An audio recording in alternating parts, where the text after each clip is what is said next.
Thoughts on the slow race? That little guy made the race. I'm dead serious. That little guy made the whole race. The race was great. Hi, Ma. The race was great, but the young man challenging the winner, aces. My heart soared for that young man. I want to take on the winner. I'm like, kid, you rock. All right, let's get out to the foyer, shall we?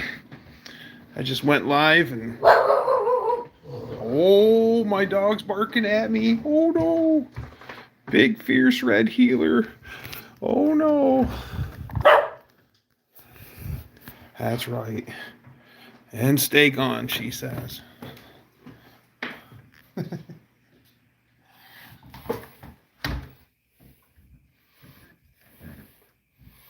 Well, dang it. I'm going to spill my water if I slam the door. There we go. Danster.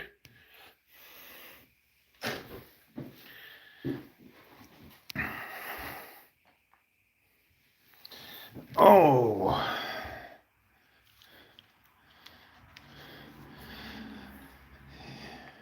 Well, practice your balance like Casey at jack stands and cinder blocks, but how long was he running with a low tire? So he had an extreme advantage through the whole race, which I think tire pressure is going to be addressed from now on in slow race. We may have to do some testing and tuning to decipher what about tire pressure, because he was running that thing almost flat, and not that he knew it, but he did have an advantage.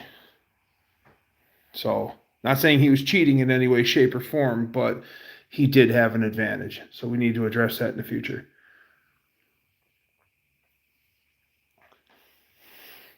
But he did have an interesting tire check for, yep. Because, I mean, you guys were airing down a little bit, which is fine. I think a little will be allowed, but we don't want, yeah. Because if you ran that thing almost flat, I know of a guy who will ride his dirt bike. He'll take the front wheel completely off the dirt bike. He'll air down the back tire, and he actually did it at a state park. They had this huge staircase going up a dune, and he rode the motorcycle all the way up the staircase on a wheel, doing a wheelie. There's no wheel on the front. He rode it all the way up the staircase and then turned it around, never put the front end down, and then rode it all the way down.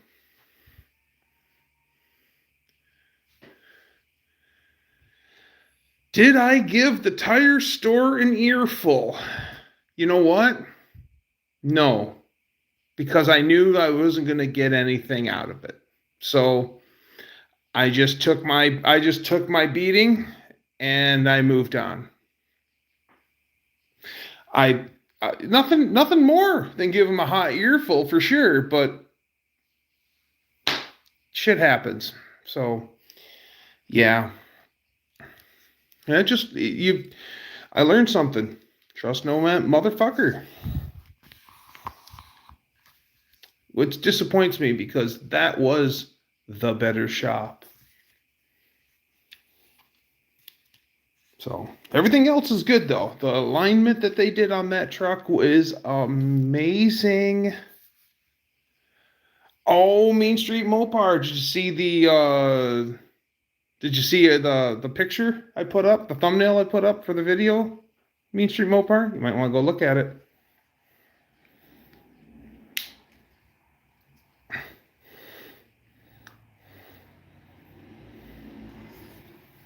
It's too dangerous to not do anything. Good point, Max.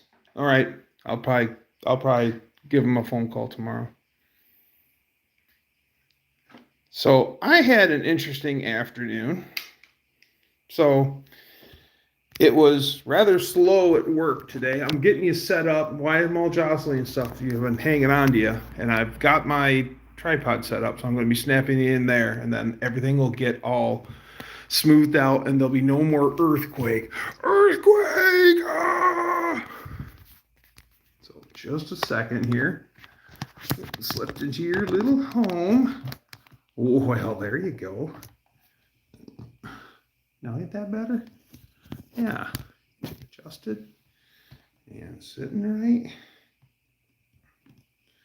Well, hot damn, here I am. All right. So I had quite the interesting afternoon. So work was slow, and boss let me out an hour and a half early. Because I ruined a wheel. If I were you, Doug, I would go in person and talk to the manager. They may have an employee that doesn't know what they are doing. This is true. Usually the tire guys are the young bucks that work there. Yeah, I know who the owners are. I probably talk to one of those guys. I'm not expecting anything from them, but you're right. Just a talk is right, because that could have been catastrophic. So yeah, Mix, I agree. Yeah, I'll probably talk to one of the owners. It's two brothers, and so because that wheel got chowdered from what Mex and I are talking about, I've been looking to replace them. Well, I learned something today. I learned that I was looking for the wrong wheels. My truck's an '07, but I found out now that it has wheels from an '04 on it. So I was trying to find a wheel. Going in person, you can see the manager. At least hears you, and it's his choice if he does something. This is true. I'm not expecting anything. It'd be a bonus if I got something out of it, though. Guy was ticked, but told him I bought the car that way, changed it myself. So I found out that they're for an '04, not an '07. So I was looking for the wrong wheel altogether. I called a local yard, and they said, because I was looking for an '07, they said they didn't have the wheels, but they could get them in for me, like through Cardash Part or whatever. And they said they were going to give me, I was looking for the wrong wheel at this time, but they wanted $250 per wheel for 2 used wheels for an '07 Dodge, 20-inch by 9. And I'm going, ain't no way. There's no way I'm paying that. So now I'm still barking up the wrong tree, and I'm looking for '07 wheels, and I find a set in Lansing, which Lansing is an hour and 11 minutes away from my house and a straight hour away from my shop. So I got out of work early, or actually fast forward. First thing in the morning, I call the Lansing yard because I found it on Cardash Part. So I call the Lansing yard, talk to a lady, and say, these are the wheels I'm coming to look at. She goes, we'll text you pictures of them. I said, that'd be great. Got off the phone, went and worked my day, got out of work early, hour and a half early. And then, she told me that there's besides the wheel price, there's a $20 core per wheel. So I said, that's great. I'll just drop off the chowdered wheel as core, save $20. Fine by me. So, but the problem is, I've got a tire still on that chowdered wheel. So I get out of work, I run around the corner because I'm in almost downtown Grand Rapids, and on the outskirts of downtown Grand Rapids are a whole streak of Mexican-owned tire shops. All great little down-home tire shops too. Popped into one of those and got Ace's service. They just broke the tire off for me, $10 later, and 20 minutes later, I'm back on the road. Drive to Lansing. I never got pictures of those wheels they promised me. Get there, and the lady's like, well, you seen the pictures? What do you think? And I said, I never got 10 pictures. And she goes, huh? And she digs through her desk of her day's work and of all the papers and whatnot. And at the very bottom of that pile was my order. That she's like, oh, crap. She never apologized for it. She never nothing. She just moved forward. This guy needs to see these wheels. So the yard attendant takes me out, tall, slender guy in a cowboy hat. So I just call him and text. And couldn't have been nicer. Takes me out to where the wheels are. They have their numbering system. He pulls them out. They're the wrong wheel. Oh, those aren't it. He goes, oh crap. So we go back. He gets the number off of the wheel, the actual cast number in the back of the chowdered wheel, and they look it up. And sure enough, it's for an 04. So I drove an hour one way for nothing. Actually, I learned something. So at least I now know to look for the right stuff. And a friend of mine lives or works really close to where that salvage yard is. And I tried to swing in on him, and he already left for the day. So, but there's Hardee's out there, and I went and had Hardee's. I haven't. We don't see Hardee's around here, so I have to go to Lansing if I want Hardee's. So at least I got dinner at Hardee's. I don't often eat there, so. But yeah, all for nothing. So now I'm home, and a limb of a tree fell across the road, and people just shoved it off the side of the road.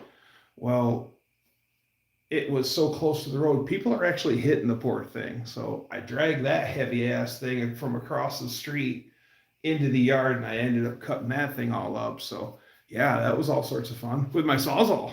Yeah. It's probably 8 inches at the base, and that's just it's a big honking branch. It was heavy.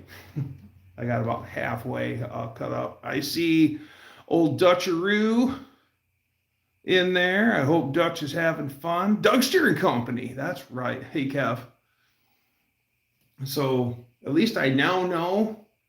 After that, and taking breaks and working on that piece of tree, I'm looking up car dash part, now looking up the correct year, and I'm finding wheels reasonably priced at local yards.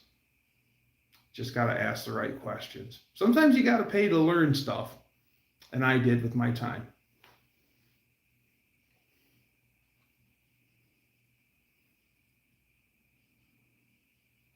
I cut some sheet copper with tin snips today. Dan, you making it still? No, it's a water purifier. No, just kidding. It's kind of funny. There's a gentleman I know that does period correct copperware. He is a copper knocker. That's what he does as a hobby and a side hustle. And he makes beautiful copper vessels for you. He'll make you big old copper jugs, and he might even make stills. Water purification, that's what it's for. But he does all that stuff, and he gets a lot of people. Hey man, I want your stuff, make me up this. And he's like, okay, the stuff isn't cheap, and it's going to cost you X, and it's expensive. But there's a lot of manpower in it, but the cost of the materials is what really spurs it. And a lot of people go, whoa, I didn't want that much. Okay, I don't want it that bad.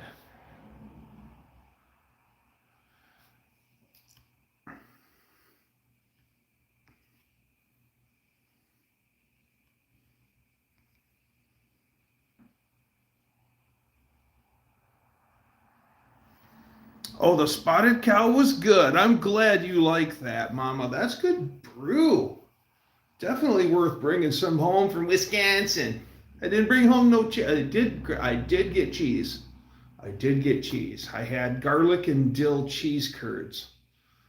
Same time that I bought all the beer, I bought garlic and dill cheese curds. I mean, got beer, might as well have some cheese too. Come on, it's Wisconsin, y'all. Man, the Wisconsin-Minnesota line is really, really pretty. Really pretty. That's a gorgeous place. Where we went through, wow, that was cool. Right next to the Mississippi, it was cool. Or whatever, I don't forget, the body of water. It was cool. It was way cool.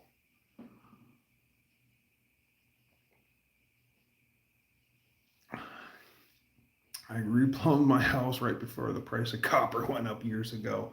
Oh, isn't that awesome? Sweating copper is an art. Some people just obliterate it, and other people make that stuff look easy. Yeah, copper water is good for you. You know, copper will, if you throw a piece of wire in like a bird bath or whatever, or something with standing water in it, the copper will make it so where it doesn't get mold or scum or anything like that. And the reason I found that out is I learned it on a tour, a virtual tour on YouTube of Biltmore Mansion, which was built by George Vanderbilt, one of the OG big money tycoons. And the house has a slate roof on it, and then there are big copper panels. One says GV embossed in at George Vanderbilt, and the other one just has a design, and they alternate all the way around. They're all made of sheet copper, and then the rainwater runs off of that, is collected, and then it runs over the copper sheet. The copper treats the water, and then as it goes down the slate roof, it makes the slate roof not grow mold, because mold on a slate roof will break the slate roof because it builds up underneath the plates of slate and then breaks them. So treating with those copper panels, not only are they beautiful, but they also serve a function. And hell yeah, isn't that cool? So, and they still have to be on mold detail, but it's very little. I think almost nominal.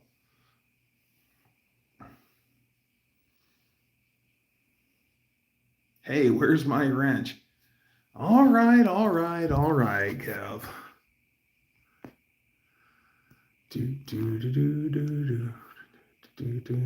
Put this user in timeout? No. We'll add his moderator. Boom. Now, when you get a wrench from the old Dougster, they're Blue Point brand.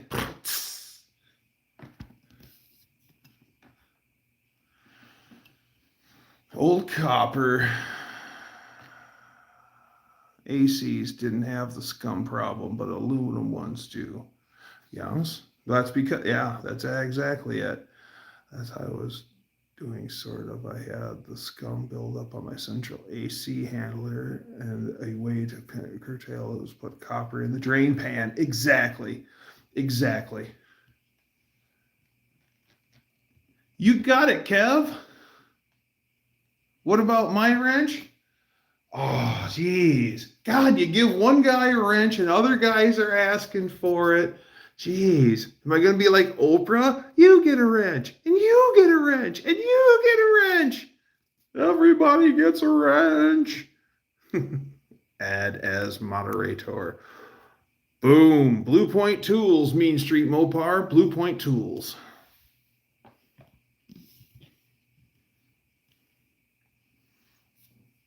Is it the 10 millimeter wrench? It can be any wrench that you want it to be. One wrench, one mind, any possibility. Is it the 10 millimeter wrench? I don't know. If everybody's blue, there's nobody we can time out. If you can dodge a wrench, you can dodge a ball.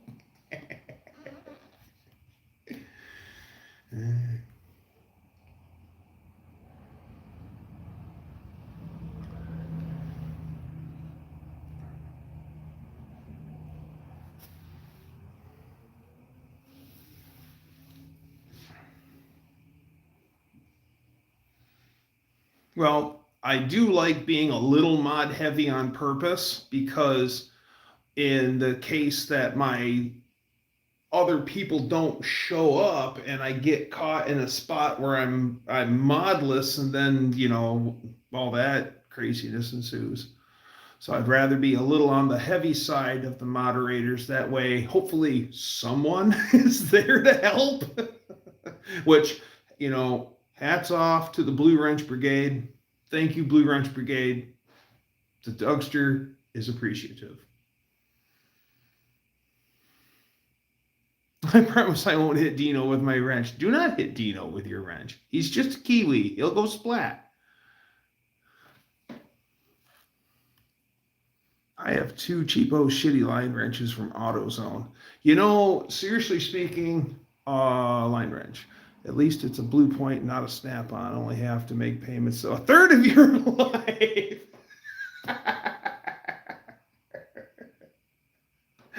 Yeah, zing. Salty Badger.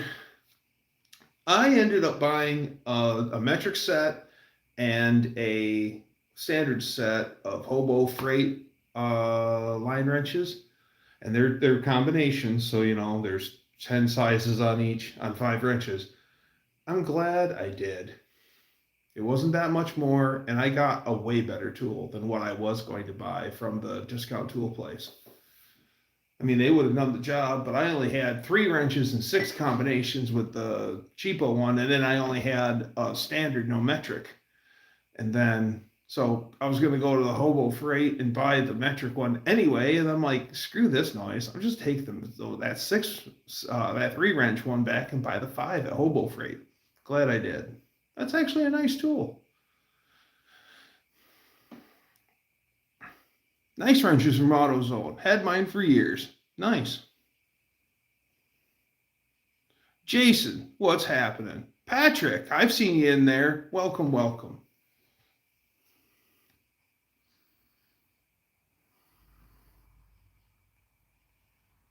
Yeah, the trolls are definitely out there.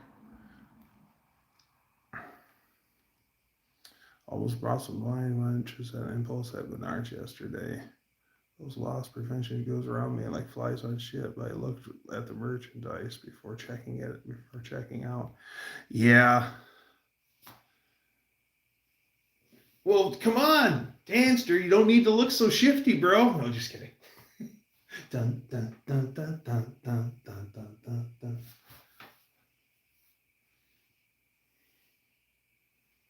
Crap. I watched one video where the guy was showing like Romex wire at Home Depot is $100 more behind the cage locked away. It's $100 more in store versus if you order it online and it's shipped to your door. And I wonder if it's that way. So if someone steals a roll of copper wire, they have stolen a high enough dollar amount for them to be, I don't know, but why is a roll of Romex $100 more in store? Order it online and yeah. Shoplifters are us. I was carrying the copper around because that was one thing I wanted, so I grabbed that first. Loss prevention thought I'd steal it. Well, the sad thing is, you know, after you've seen it enough times, yeah. Oh, here he goes. I've seen this game before, potentially.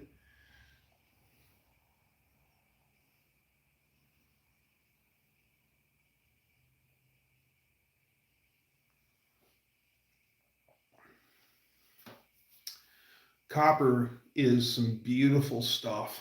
I like how long lasting it is. I like how it oxidizes and turns green and gets that great patina look to it. And like there's a town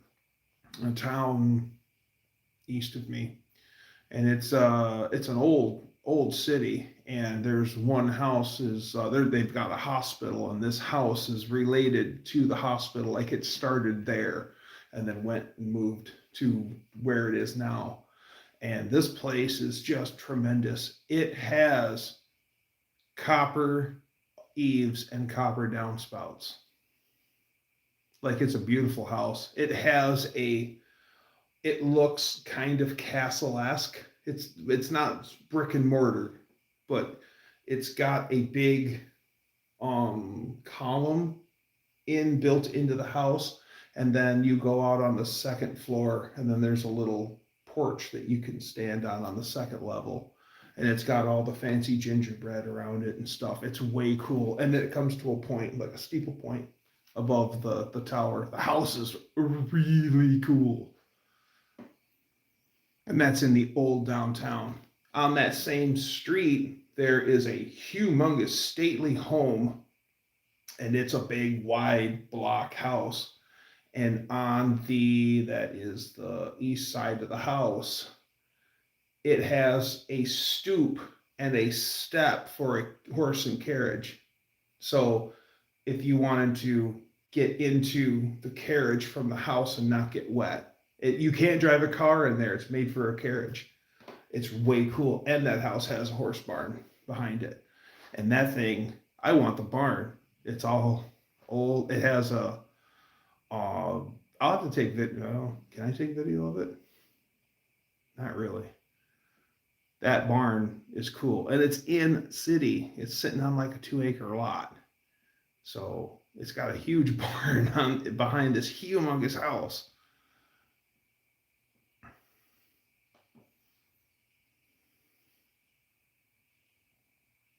That's why I wanted to rent some demo, couldn't time me out. What?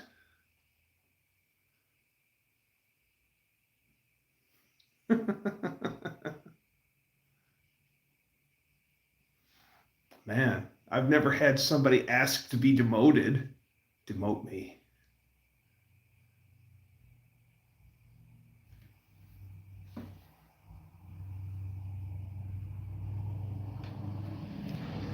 Can I have my wrench removed, Dougster?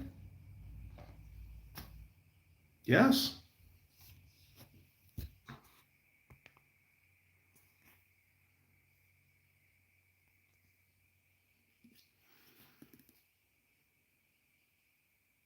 That's a first.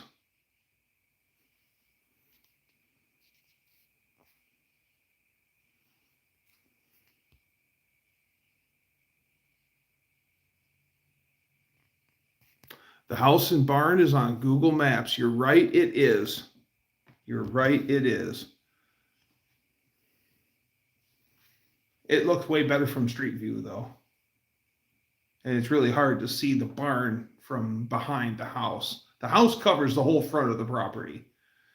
So, I mean, and especially wintertime, it'd probably be the best chance to see it. You can barely see it. No, not the Vanderbilt mansion. This is a house in a town about half an hour away from me. It's a really old town, and I'll bet you some of those houses are built in the 1870s, 1880s. Well, they're old enough to have, some of them have horse barns. And like I said, that one house has a carriage stoop underneath it. It's probably an 8-bedroom home. It's big. And it's beautiful pastel colors.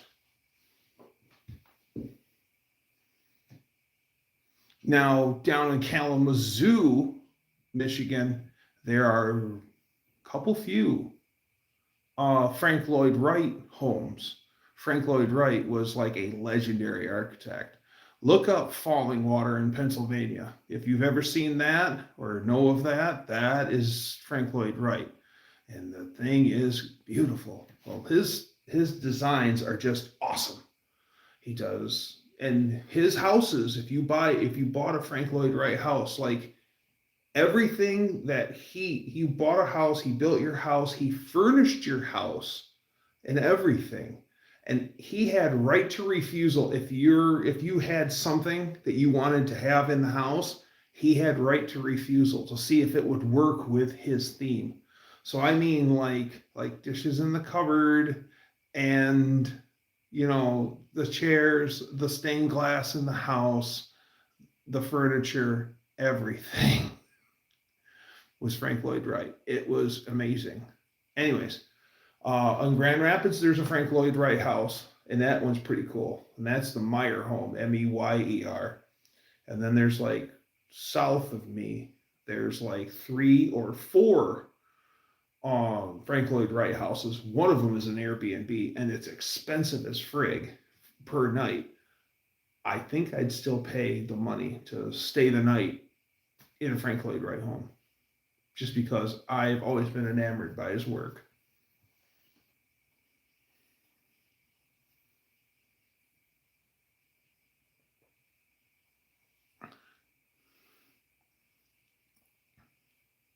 My house is a Theodore Richter. So you know who made your home. That's cool. Is he legendary? I'm not familiar with the name Danster. That's cool. I'd like to know who built my house back in 57.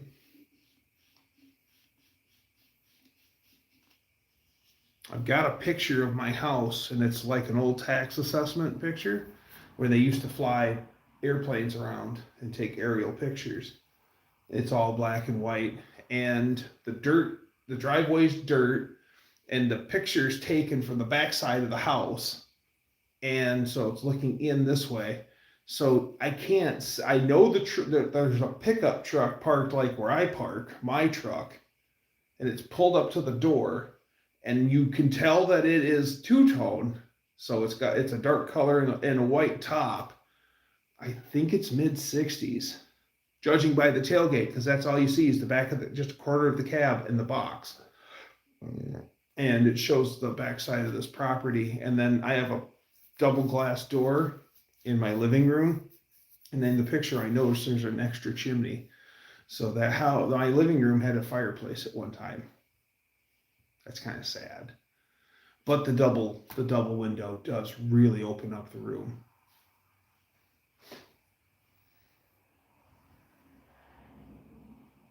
There's a Frank Lloyd Wright a few blocks from where I live. Cool! Danster, go check it out. It's worth it. Realize all his styling cues and stuff. Frank Lloyd Wright doesn't like downspouts. So what he does is rain chains. So you'll have gutters, you'll have eaves, and then they have drains in the corners like normal. But it'll just, when it rains like heck, it's just a big column of water coming down, and they have splash guards on the ground or whatever to control the water. But yeah, he doesn't like downspouts, and he doesn't use them. And then if you're out in your YouTube land things, look up the Frank Lloyd Wright gas station. He designed a gas station. It never got actually used, but they built, I don't know if it was a model of it or whatever, but some museum has it in a working form, how he envisioned it. And they've got these hoses that come straight down, and they're like 25 foot long or something. It's just so cool. Look up the Frank Lloyd Wright gas station. It's way cool. Way cool.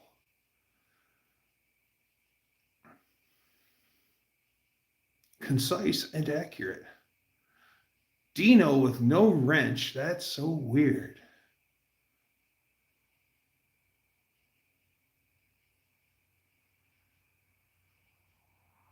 Temporary problem, permanent solution. I'm behind Kev on that one.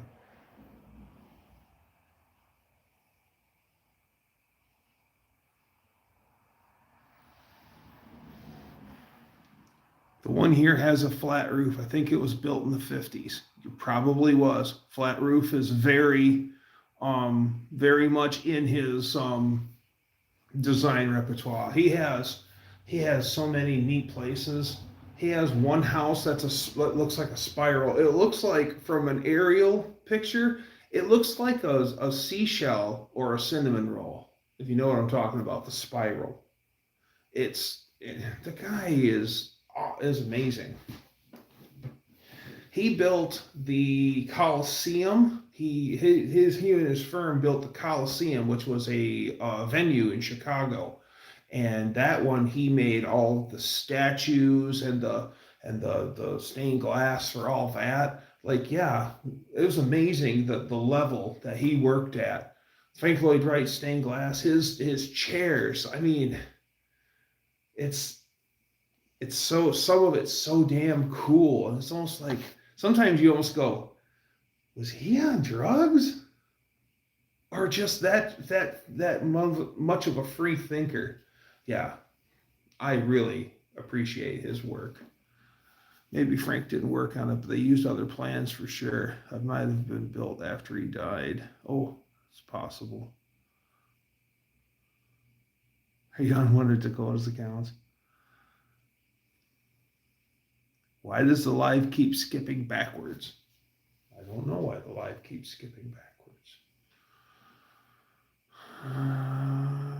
I wish tires didn't cost so much. Amen to that, Ken. Yes.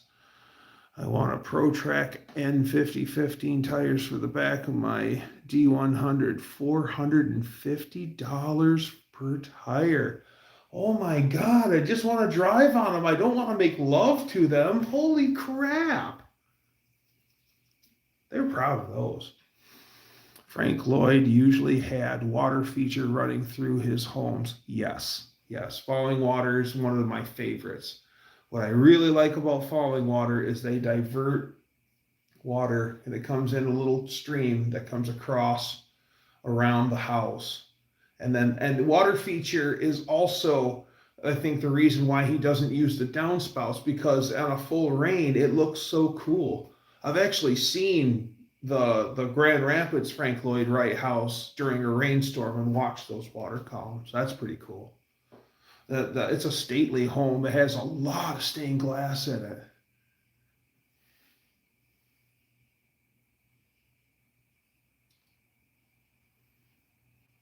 Frank loves us cabinet case.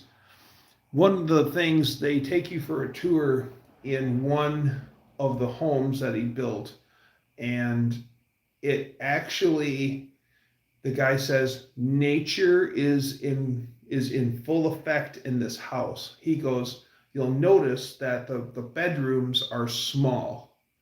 And he's like, the bedrooms are small on purpose because you're not supposed to be there. You're only there to, it's once you lay down, you're fine. But it's a small room, but it's a small room on purpose because you're not going to spend a lot of time there. You're just there to sleep. You have the rest of this beautiful home to be in. And then the hallways are narrow, like a path in the woods. And then you'll walk into a clearing, a big open space. Well, that's the great room where the living room is and all the actual living space. You go to the other side of the house and you're back in a narrow corridor and you can't see the end of it because it's built on a curve, kind of like the forest, like the trail. You just can't see, you can see ahead, but not far ahead. And once it was laid out to you like that, you're like, wow, it is like walking through the woods. And yeah, just the guy is amazing. Falling Water has a humongous hot water kettle. It's bright red, and it's a big red ball on this big elaborate swinger, and it's got a fireplace meant to cook on, and it's all bricked in, and then where that big circular kettle, it's gotta be 2.5 feet across, if not 3. And there is a bricked in recess into the wall right where that swings into place, so that big kettle lays against the wall flat. So only half of it protrudes out. It's like, that's so cool. Just so much.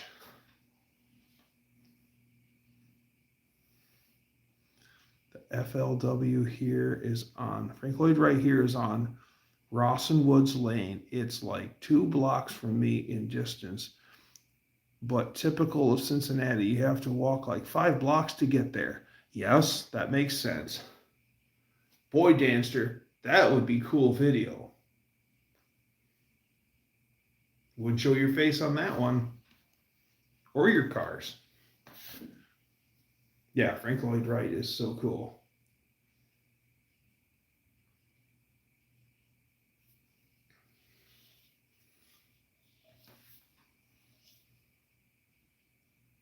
Kings Island every weekend? Oh, I remember my next door neighbor growing up. She was like, and she still is today. She goes to Cedar Point. She's like our friend Turbo Tom. where I think they buy like season passes every year. Turbo Tom's a huge roller coaster fan, and my old neighbor, she is too. And I remember her bouncing off of the walls for like 3 weeks, going up to, because they were going to go to Kings Island. She had never been there before. And I mean, this is probably when she was like 14. And she was officially losing her S, guys. I mean, yeah, going to Kings Island. And it was even funnier because afterwards she had like bought out half the amusement park of Kings Island stuff. She had all sorts of Kings Island clothes.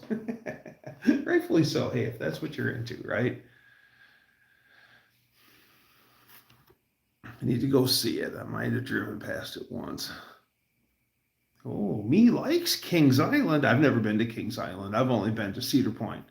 And then up by Muskegon, there is Michigan's Adventure, and Cedar Point owns that too. It used to be, when I was a real little kid, it was Deer Park Funland. And what's even better is right next, I mean, not far away from Michigan's Adventure is Thunderbird Raceway. And I'm a little kid and I've always loved cars. So it's been a long day. It's past dark. We spent the whole day at the amusement park, and I'm hearing cars running at the track next door. And I'm asking mom and dad if we can go to the races. No, kid. You know, they're wiped out. Me, I'm just a ADD bundle of energy. I want to watch the races. Can we go to the races? No, we're going to go home. Oh, never mind. We just spent the whole dang day at the amusement park.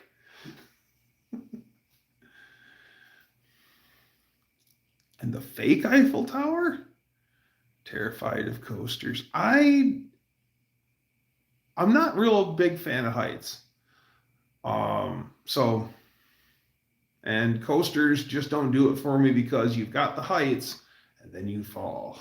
And that's what I don't like. Makes my anxiety go through the roof. Also, haunted houses. I get so tense in a haunted house because at any time you're going to get scared, and that's what gets to me. True story. I don't like haunted houses. Other than that, let's go. I love the antique go-karts they had at Kings Island. I've been seeing John Cope. He's all about Indiana Beach, and which is by, I think, Monticello, Indiana. And that place is pretty cool. I want to go check that place out. And they've got some old cars that you drive around on a closed track. I think they're Briggs and Stratton powered. The thought of heights. Yeah. You know, I really, really, really tried when I was younger. I'm like, I'm not cool with heights. Okay. Well, look, you just gotta do it and get used to it, right? Put yourself out there. It'll be fine. Go do it. I did it. I did it. And I never was good with it. And it just finally dawned on me. It's like, why do you put yourself through this? Just don't do it. But I tried. I really tried. Did roofing, all sorts of stuff. Don't mean to disrupt, but Lars has a 65-minute premiere coming up in about 15 minutes. Oh, well, that's worth talking about. That's worth talking about, Damien.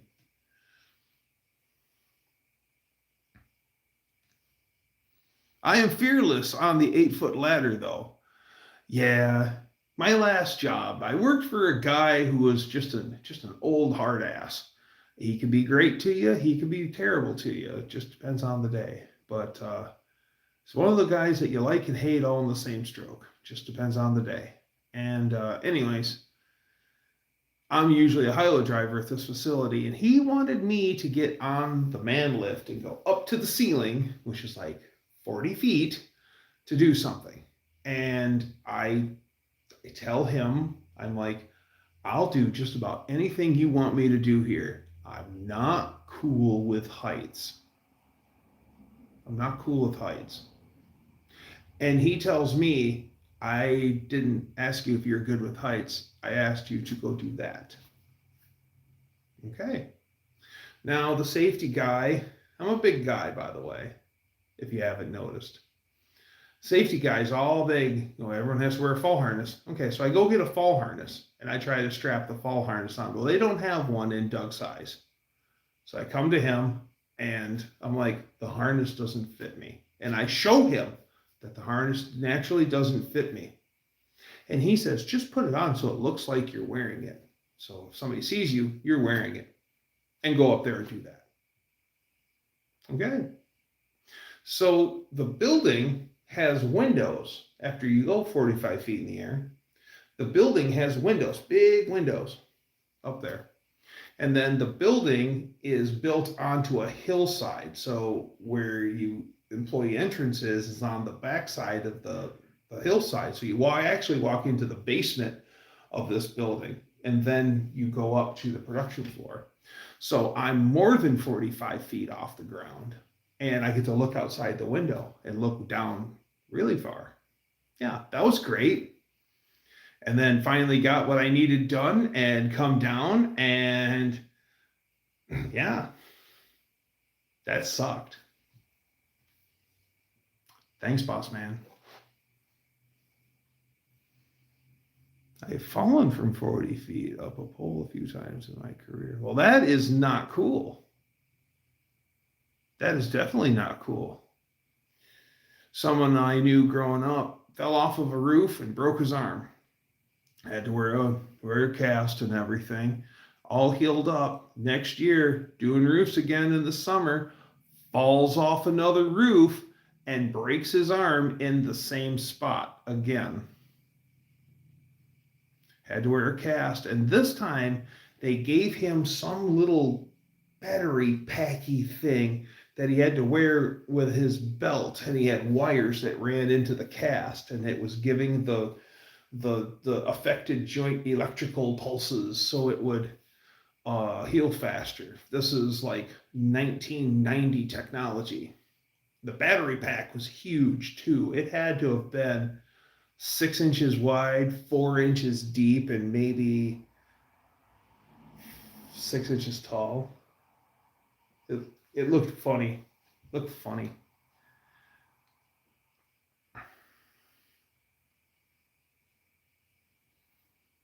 Slivers in my chest did not feel very well either. Yes.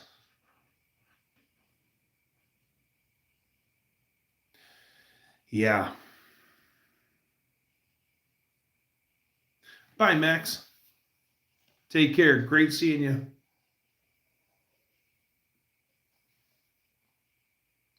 Dino, do you miss your tools? Do you want your tools back? Or are you content without tools? Let me know. Always great having you, Max.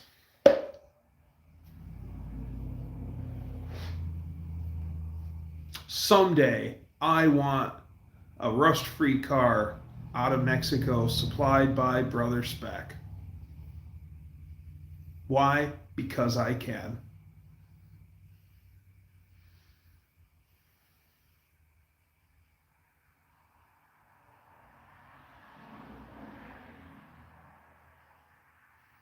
Grafted out onto a weather check on a shell-rotted pole. Okay.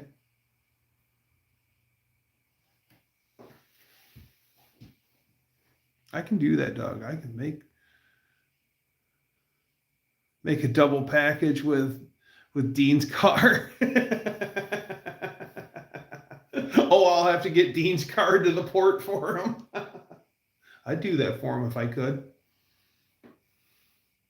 Someday, Max.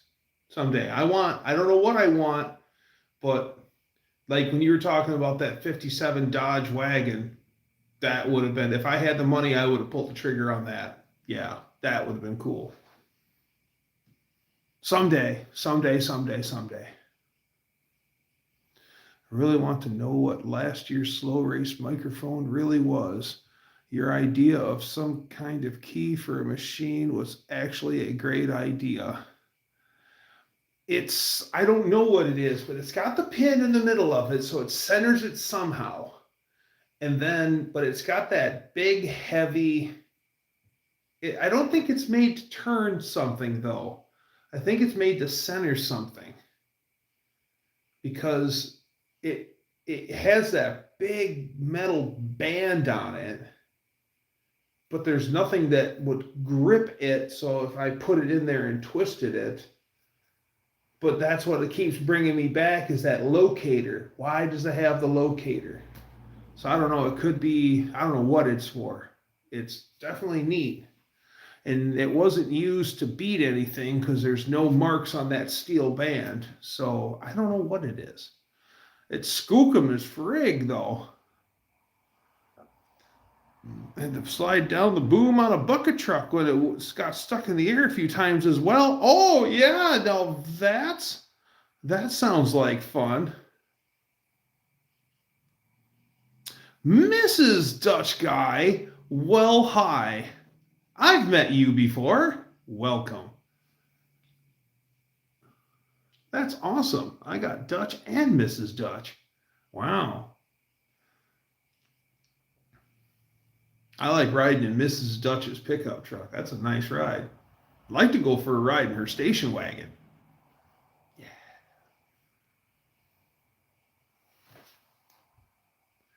Did I mention I got stung by multiple bees yet again today? That's not good. Ma says I was confined as a sheep killer. What? She won an award yesterday? Oh, I gotta know. What'd she win? Best tow rig? I stung the bottom of my foot. I had, it was probably about a month ago. I went to the local I drive past a grocery store, but it's really close to my house. And I went there for something before on the way home. I pull in and I'm paying attention to the road, making a left into the store and everything, paying attention to traffic in the parking lot. I park the bike and I got this burning sensation in my left shin. And it's a damn hornet. I picked him up and me downshifting the bike and everything. I must have made him mad and he laid into me. And oh my gosh.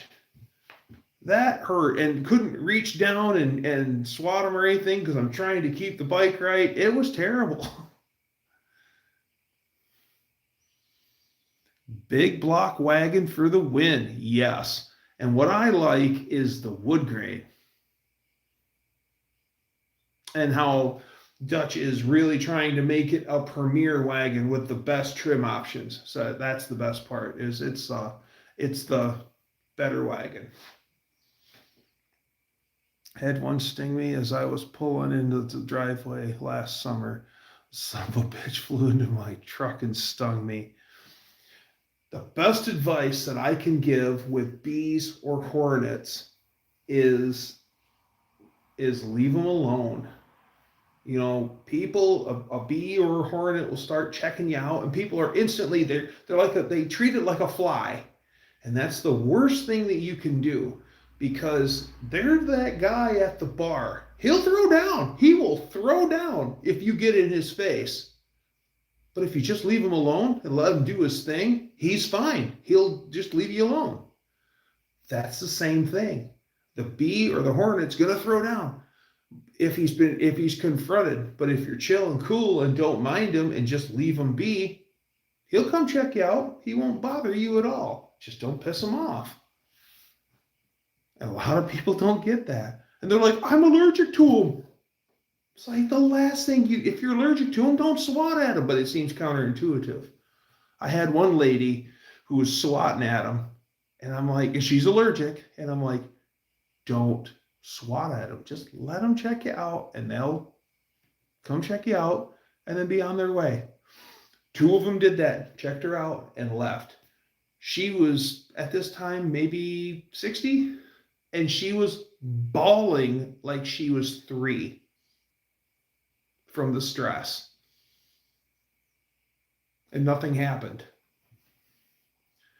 Pretend you're Lois of the F-body wagon is Stewie Griffin. Yes. Stewie Griffin. What the deuce? I can't do Stewie. I can do Peter. Back in the summer of 23, I killed a ground nest of yellow jackets with a bottle of Dawn dish soap. The best defense is other than you don't really get out there. Now the wasp and hornet killer has that real good stream that gets you out there, but good old card cleaner, it's the acetone. Man, that'll just, yeah, the acetone. That is not true, Doug. I just stared at a wasp once and he looked at me and stung me. Okay. Maybe you're just an intimidating guy, but I've had a lot of good luck on just leaving them alone. Let them check you out. Don't swat at them. Be chill. They'll be chill. Very rarely do I get stung.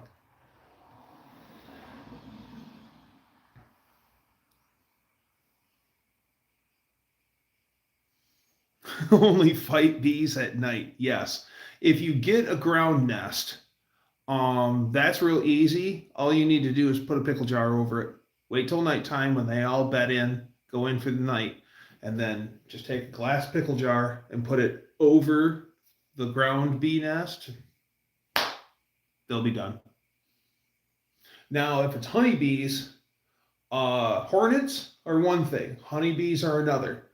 Do not do anything to your honeybees. They're precious. We need them. So if you do have a place where you have honeybees where you don't want them, check around. There's someone in your area, hopefully, that's into honeybees, and they will come and get them for almost for free, and they'll rehome them.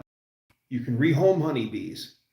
So they've got tricks to rehome them, and then he'll take them and bring them and add them and have them, that happy family living out on his place. So, yeah, honeybees are precious. Do not kill honeybees. Hornets and everything else, annihilate them. Shop vac is the best weapon. Until you open the shop vac. Hey, gorilla.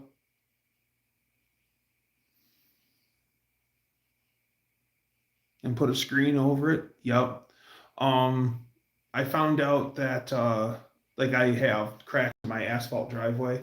I need to reseal all the cracks and just haven't had time. But I do make sure to stay after make sure the grass doesn't grow up in there and buckle more of the asphalt. Well, this year I've noticed we were getting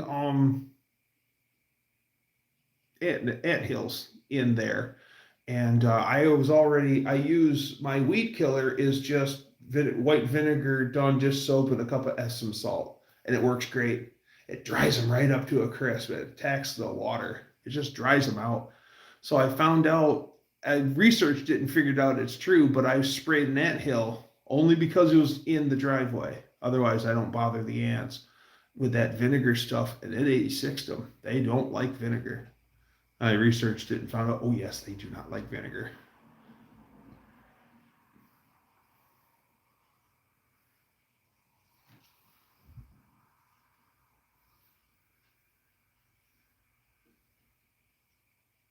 If you know honeybees, you ask them.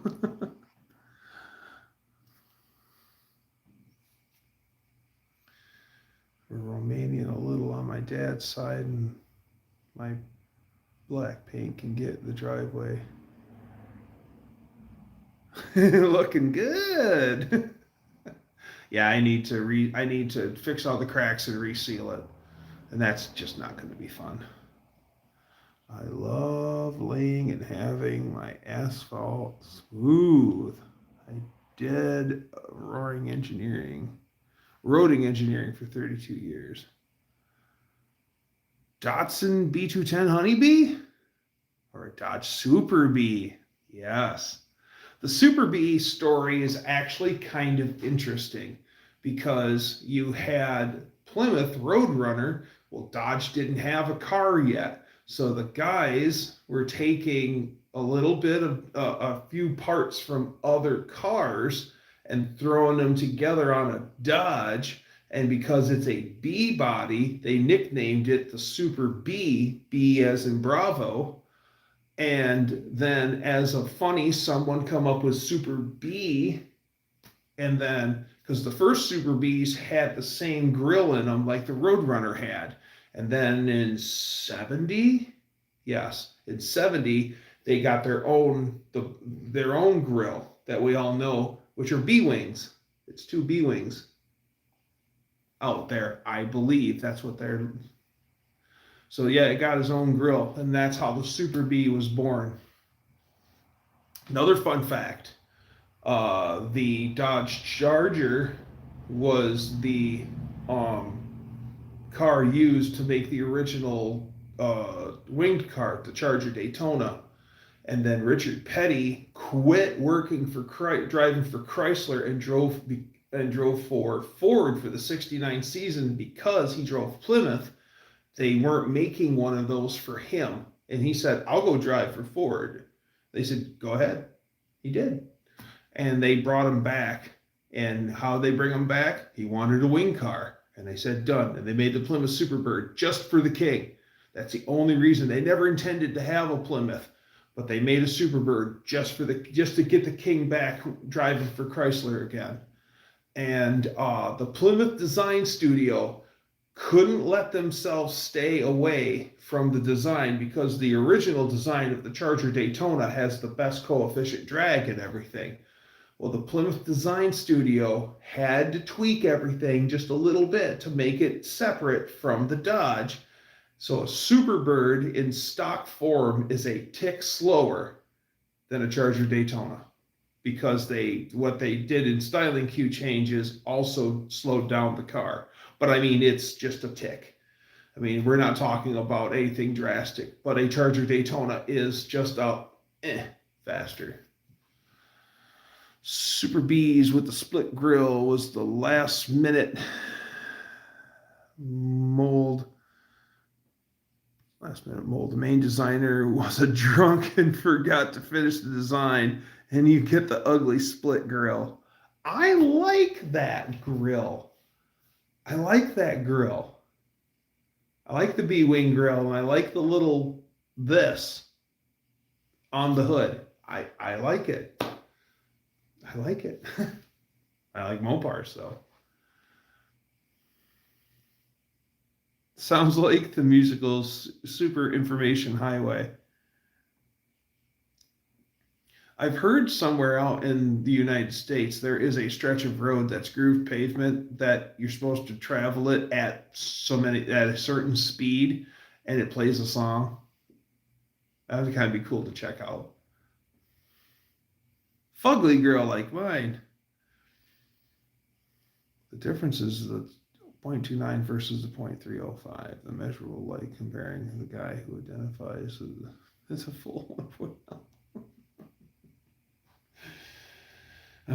So if you don't like the split grill on the Super B Dutch, do you like the split grill looking Charger, like 72, 73, 74 Charger grill? Because that's kind of got that center and then a two-piece grill. I guess it isn't as drastic as the B-wing grill. I like them Super Bs too. I also prefer the 70 Charger to the 69 and the 68 over both. Yeah, the 68 looks way better because just thanks to that circular 68, the circular marker lights on the side of the car, which was 68 like model line all the way across. I did the Dodge pickup get those in 68? I don't think they did. But I wouldn't be surprised if they did. But I remember me and my friend Crazy Charlie. This is 26 years ago. We went and stopped and looked at a 4-door Polara that was like fleet tan with a tan interior, and it had a 727 383 in it, and that was actually a okay car. It needed a little help. And you could tell whoever was driving it was beating the tar out of it because it didn't have any tires on the rear end. Sorry for putting a 0 in front of the... I like my 71, 74 Chargers like I like my Pepsi bottles, recycled by weight. I don't mind 71 through 74 Chargers, especially if they got the air grabber hood. One guy I knew I used to hang with, Mark, or no, not Mark. Oh, what was?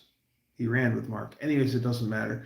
He had a Charger SE that was two-tone blue. It was white and blue. And that car was cool. That was an air grabber car. It had, I think it had a 400 in it. 400 automatic console shift. It was a nice car. The blue and the white looked really good together. 67 Firebird over Camaro any day. Absolutely. Just for driveline alone, Pontiac over Chevrolet any day. You gotta strangulate a Chevrolet to get the power out of it. Pontiac is just torque. Yeah. Even a little 326 still packs a punch. That's an impressive little engine. 71, 72 was okay, but later ones not so much. Yes, Cordoba Chargers were lame. You're right. But that era, they got some really cool paint jobs on them, on the Charger Daytonas. There's one Charger Daytona, it's like a blue jean blue, and then it's got billboard stripes on the side of it. And the one billboard stripe is on on the wheel arch on the steer, and it comes around on the front before the wheel arch, encompasses the wheel arch, and it comes over, and I think it spills onto the door. Billboard stripes. Those Charger Daytonas are cool, I think, for Adoba. They really had some flair. Even the six-banger was fast. Yeah. But they had impeccable material selection. Be careful.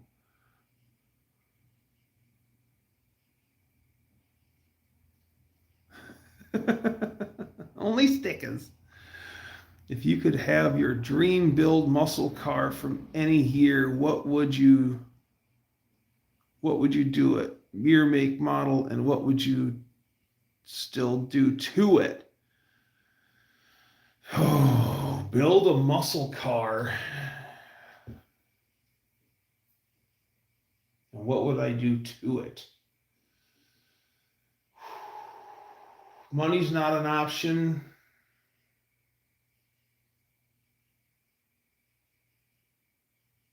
There's so many. I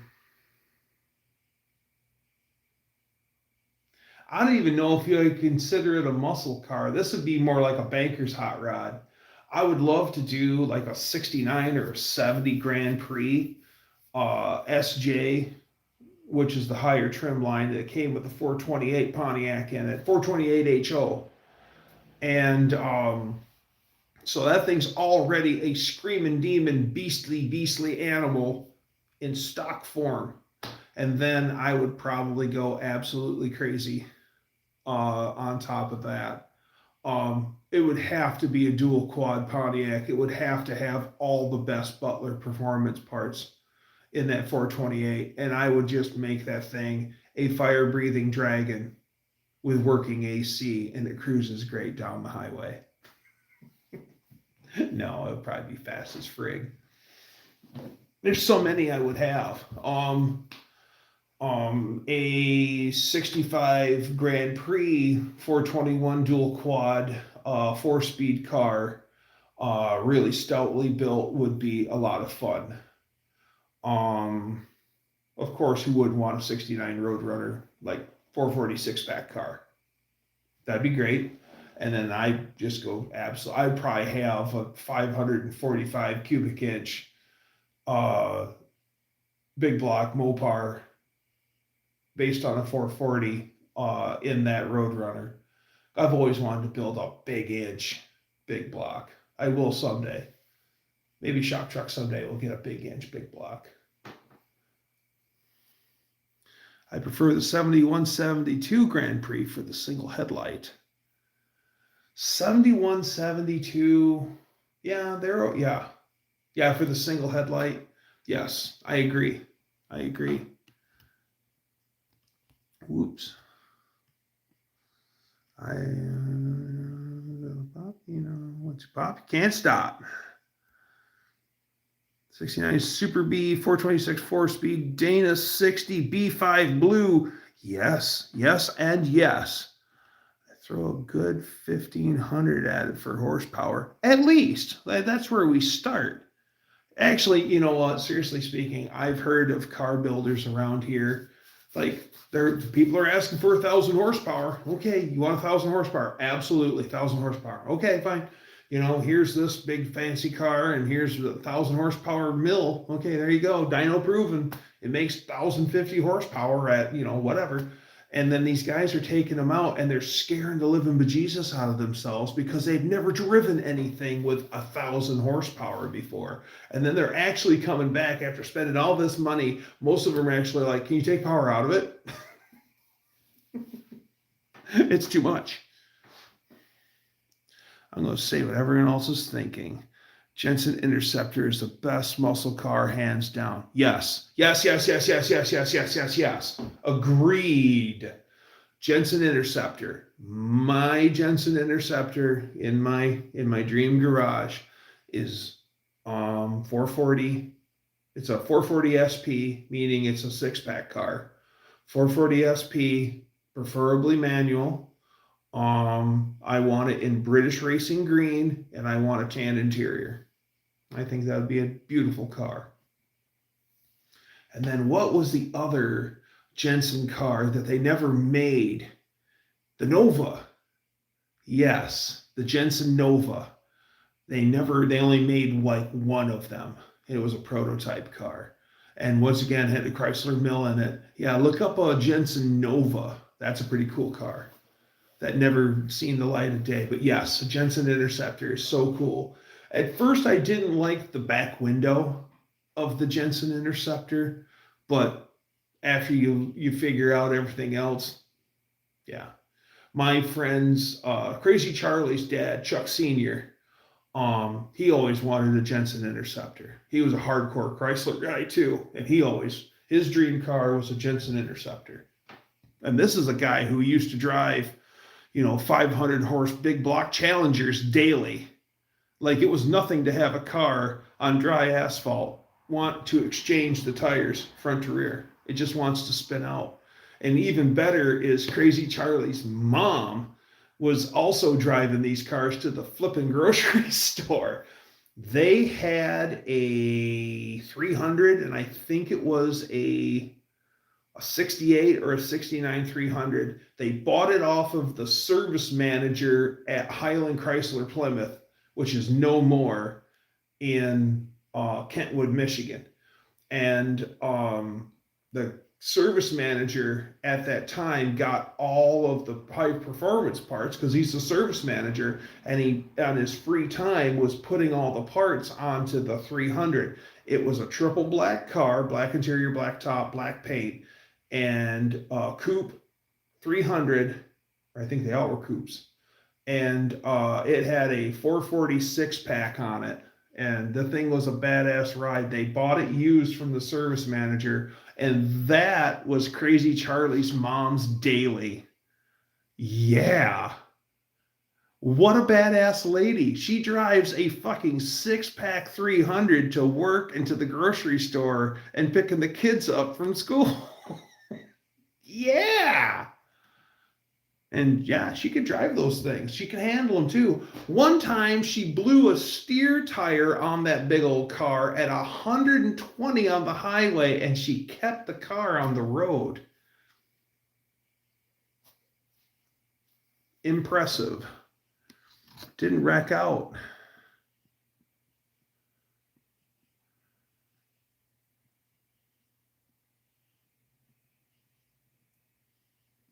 got some specs here, Doug, from but 364 barrel. So same specs here, but 364 barrel. Big blocks just don't spin the wind like I like. I get exactly. Yanko stickers. I got Yanko stickers. Want to see some Yanko stickers? Yeah, Jensen Nova. Yeah, Danster checked it out. 400 with nitrous. Sounds like. She was a badass lady. And she also was the nicest lady. Oh man, she was so awesome. She was so awesome. I miss her. She was a seamstress. She she ran the sewing department she worked at a major company up in Grand Rapids that makes office furniture. Mr. and Mrs. Dutch know exactly what I'm talking about. But she ran the sewing department there. And then she also would sew stuff at home, and she would tailor suits, and she'd make custom leather coats for people. She really was a badass lady, and the nicest. She was such an awesome lady. Now here's a really interesting question. If you could have a truck and the most badass motor, what model? Oh, that's easy. I would have a 64 Dodge Custom Sports Special. It was a 64 Dodge two-wheel drive truck that came with a max wedge engine. I don't know if it was a 426 or a 413. I would love to build one in my dream garage. I would build one of those trucks just to have it. I love it that much. All right, I promised Yanko stickers. Let's go see Yanko stickers. And I'll show you Berger Prescribed Performance. Berger just celebrated 100 years a few months ago. So they've been in business since 1925, y'all. That's worth talking about. And we're going into my man cave. Oh, I got signs. I got signs to show you. I got signs today from my coworker. He's going to be moving away, and he's been selling all of his good stuff to me. All right, so Yanko tuned, Cannonsburg, Pennsylvania. That came from my friend Jeffro, Two Hacks Jeffro, and also that is an OG 1960s Berger Prescribed Performance sticker, and that's an engine in like a medicine bowl, like where they grind medicine. So I couldn't believe it. I couldn't believe it when Jeffro, he's like, I'm going to send you something in the mail. And he sent me that. It's like, whoa, that's cool. Dakota Tang. Well, the alternative was walking with Mrs. Ecstasy in her best.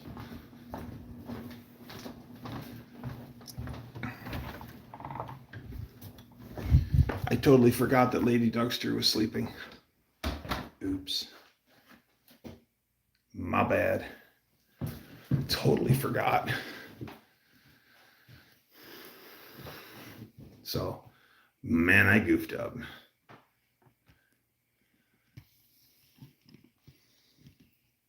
So yeah, I got Berger Prescribed Performance. Yanko put Alpine stereos in all his Z28 Turbo Zs. He was a music fan.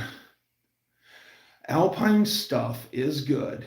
Kenwood stuff is good, but Pioneer stuff is best. Or Sansui, in my opinion, for the home stereo stuff. But I always gravitate towards Pioneer stuff for car audio.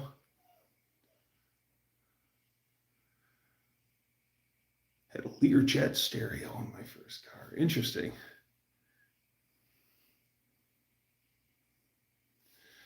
I used to be guilty when I was a teenager of having the $500 car and the $3,000 stereo.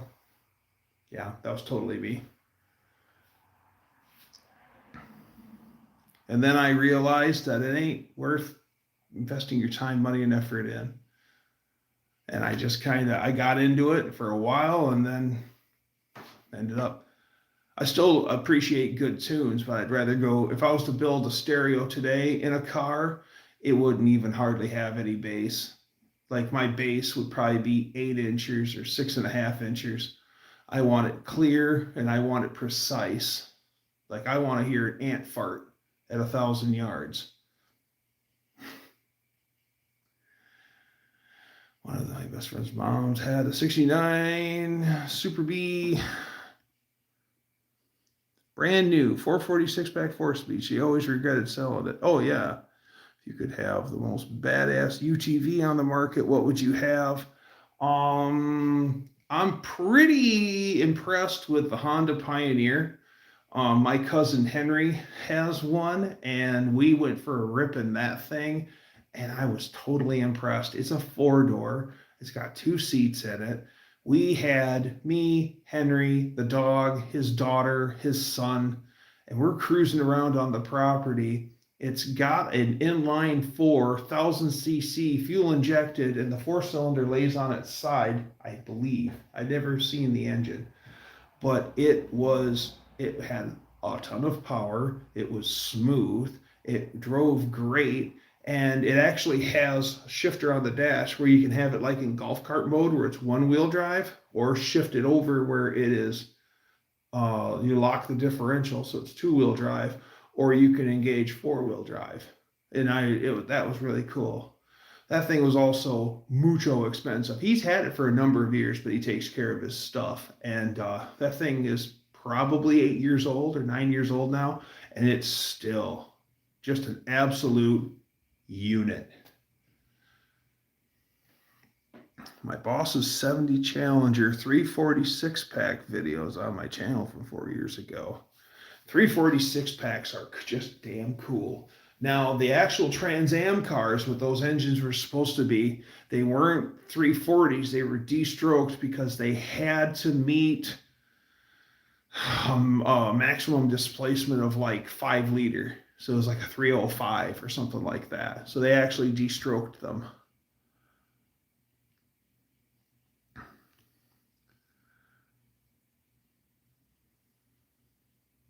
Exactly. Sounds like I don't care for, I mean, I like Boston Acoustic stuff. No, that's Bose. I don't care for Bose stuff. Boston Acoustic stuff is good. Exactly. Tight bass and detailed highs. That if I was to build a car stereo, I want clarity. Yeah. I've had the boom boom stereo where you don't hear anything else. Now I want everything else. I don't care if I've got a lot of bass. The radio and trans, I get really, really loud when I drive over a bump, and it goes back to being terrible. What kind of snowmobiles do you guys like? What brand, if you could have the most badass snowmobile with the motor you put in it? And what brand? I've had my heart broken by snowmobiles enough, and I am a reformed sled guy. But Polaris. It's got to be a Polaris. It's got to be a Polaris. It's got to be a Polaris. One of my favorite snowmobiles I ever driven was a 1980 Polaris Centurion, which was one of the first snowmobiles that actually had independent front suspension. And this one looked like, we called it Old Bondo. A friend of mine went and bought literally a trailer load of snowmobiles. In a package deal, he bought 13 snowmobiles and brought them all home at the same time. And he pulled in the driveway with the trailer, took a bunch off, and he says, guys, my Christmas present to you is these. Run them. There's fuel in the cans. Run them, boys, and run them hard.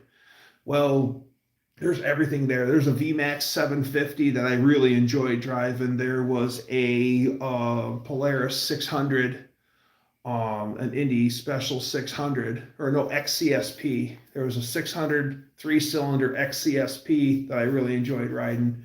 And those were more modern sleds. Well, then there's this old Centurion, and they called it Old Bondo. And well, I'm coming up. I'm on the 600 triple, the XCSP, which is no slouch. I wrapped that thing up to 140 a couple times, and so I'm tooling around in the fields, and here's my friend Sonny. He's on Old Bondo, and I pull up next to him, and he looks at me, and he waves. He pours on the throttle and he just walks away from me. I'm spooning on the throttle too, and he still walks away from me. What the hell's going on with that thing? Well, it had one of the biggest 3-cylinder engines Polaris ever made. Somebody swapped in a 650 triple in that thing. It originally had a triple in it factory in 1980, but it was a 500 triple. So that thing having oh, Kylie, what's happening? So yeah, that thing was hands down the ugliest sled and also the fastest. And we went on a great snowmobile run that night. We got out on the trails and we ran. I think we ran across about 4 or 5 counties that night, turning around and coming back. And it was so cold that my nose, I actually had to start covering my nose because my nose was starting to freeze.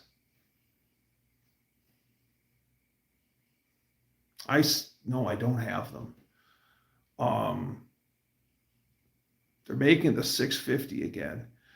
You want a Yamaha VMAX 4? Well, I'll tell you what, Braden, that 750 that I was driving at that time, that was a great sled.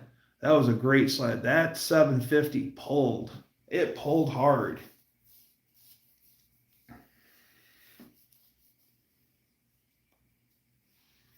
Yeah, snowmobiles are one of those things like you need to be wrenching on your snowmobile at the 4th of July. If you want to enjoy your snow in Michigan, if you want to enjoy your snowmobile, well, in southern Michigan where I'm at, we don't get the snowfall like we used to. So if you want to ride your sled, you're wrenching on it all summer. And then all winter, you're taking it up to the Upper Peninsula. So you're looking at, in good weather, 5 hours one way. But then you get up in the Upper Peninsula where there's a serious amount of snow. And then it's a snowmobiler's paradise. Some of the best snowmobiling you'll ever do will be in Michigan's Upper Peninsula. Check out Junkyard Dig's video. Don't believe me? Check them out. They loved it. Wisconsin World Championship of Snowmobile Racing. Oh yeah, watching them run on the oval. Those things are hot too. Absolutely, Dakota. Yeah.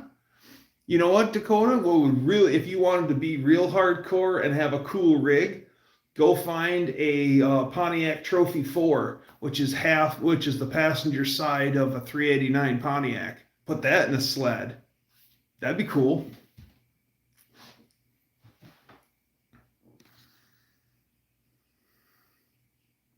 Yeah, no snow, or no accumulative snow. There is no snow here anymore. Got a 3-wheeler and got a mullet and you have fun. And next to UP to Wisconsin.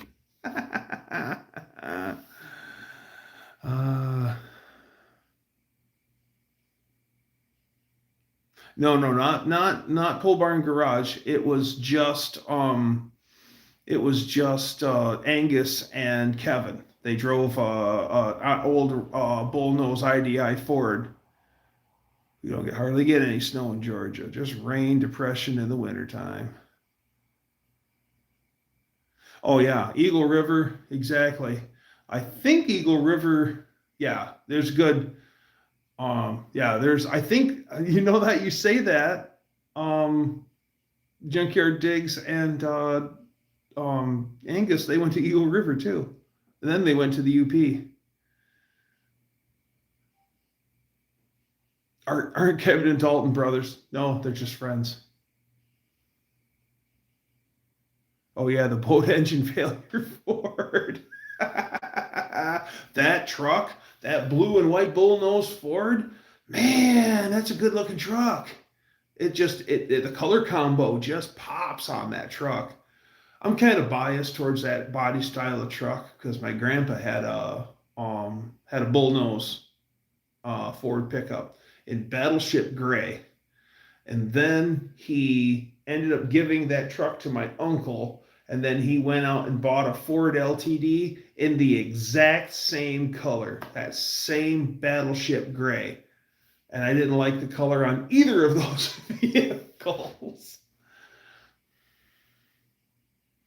Just listening while doing research, yes.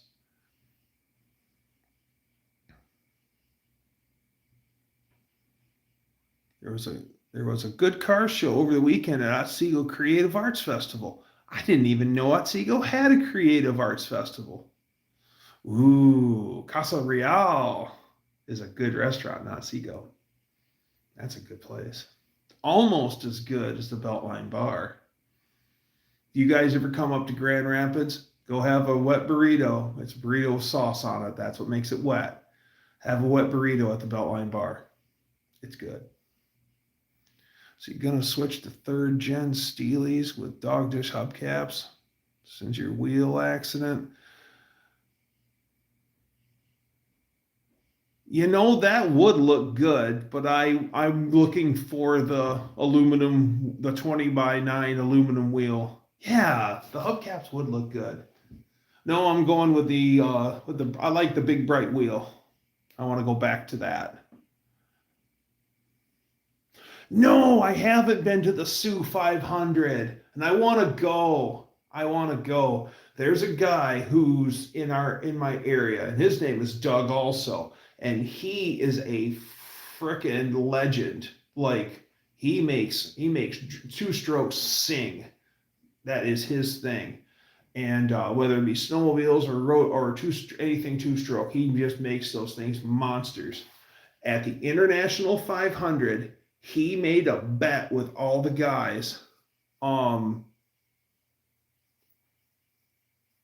yeah, Beltline Bar is always a stop. Good food there.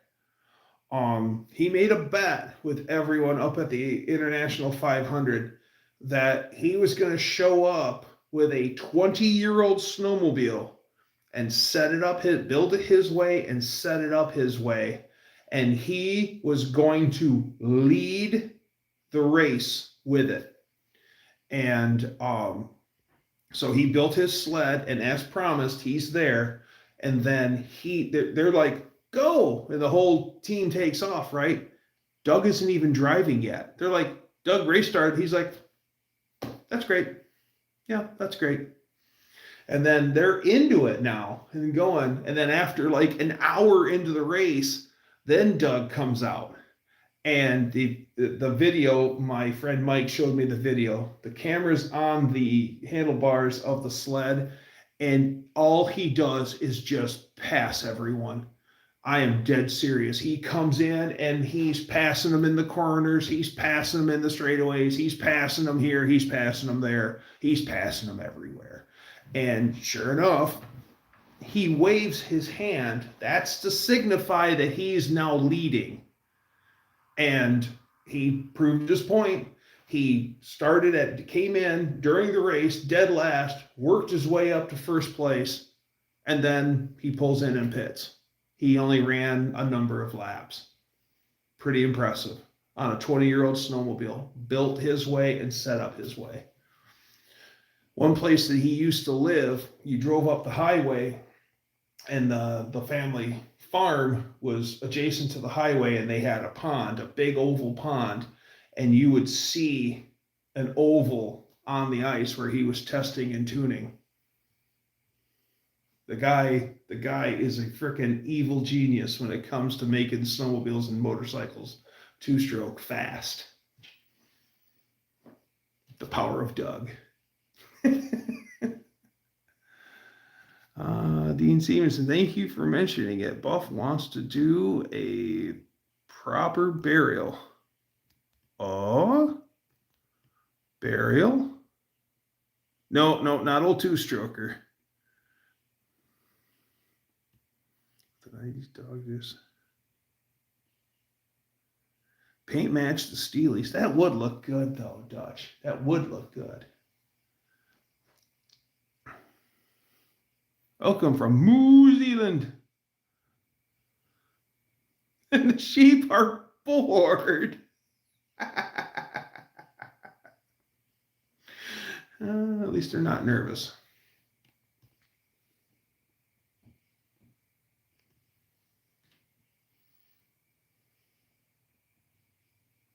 Oh, Tox, I recognize you. Ginger, hello. Ah, a small inhabitant expire in the ductwork. Not cool. Welcome, Ginger. Nice to see you. Gotta go. Bye, Kev.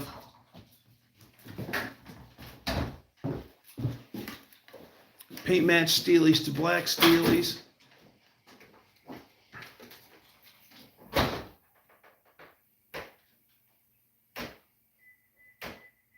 Yeah, paint match Steelies look really good. Argent silver. Always like the argent silver stuff. Thank you, Tox. Good morning. It's evening here, but good morning. What's for breakfast?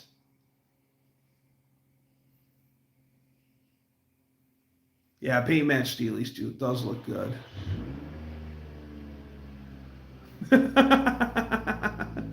Who's gonna time me out?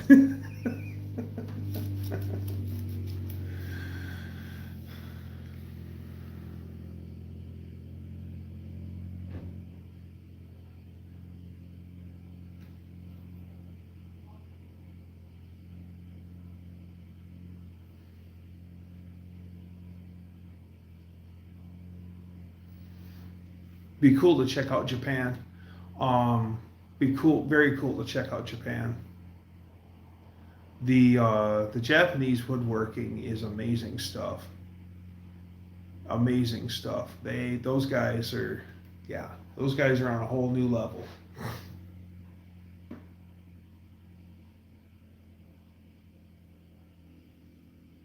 Doggy was heaving. Ah, yeah. False alarm. False alarm.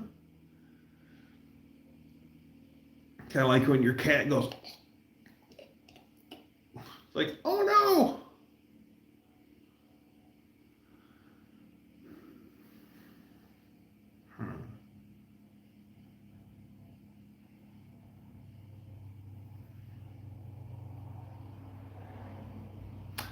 Somewhere during the No Name Nationals, I misplaced my pocket knife.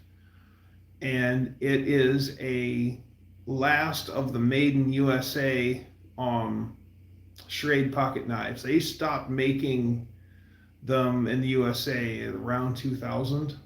In the early 2000s, I bought one of the last ones out of our local sporting goods store. And I carried that thing for almost 25 years. And I lost it once, and it came back to me. But I lost it. I don't know if I lost it in Rantoul, Illinois, or if it fell out of my pocket somewhere at the racetrack or what. But I lost my pocket knife, and I've got others. I got other USA Schrades to carry, but it's not that knife, and it really sucks because I'm known for having my pocket knife on me. So, kind of sucks. Have thought you were a Leatherman guy. No, I'm not a Leatherman guy. I'm just a regular old pocket knife guy. I tried doing the Leatherman thing, and well, I never could afford a real deal Leatherman, so I had like the Pleatherman, the seriously bad knockoff one, and I really didn't care for it. But I think if I had actually spent up and bought a real bona fide Leatherman or a quality one or a Gerber or, a Bear, I think I would have gotten a better one. But yeah, I had an El Cheapo and I didn't care for it. Yeah, I'm just a regular old pocket knife guy. Do like the Swiss Army knife, and not because of all the gizmos and gadgets, even though those are cool. I like Swiss Army knives because of their quality.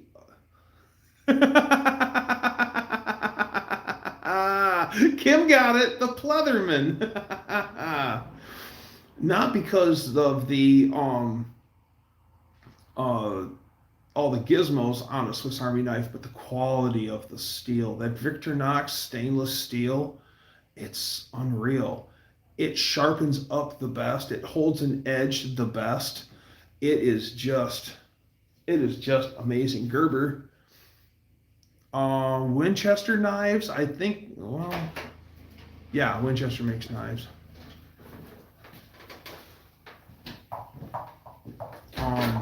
Case. Case knives with the double X are good. I've always been big on Schrade. I also like the little skinning knives that come in their little sheath. Those things just fit so nice in your hand. Always got to be USA. A bubble blade. I guess I do not know what a bubble blade is. Oh, Winchester makes knives in China. Now, there was an old guy in our, that we used to hang around. Whenever you'd go see him, if you carried a pocket knife on you, he'd say, throw me your pocket knife. I'll sharpen it up for you real quick. And he wouldn't use stones. He'd use a buffing wheel. And he'd buff your knife. And he'd warn you. He's like, careful, she's sharp now. Shaving sharp.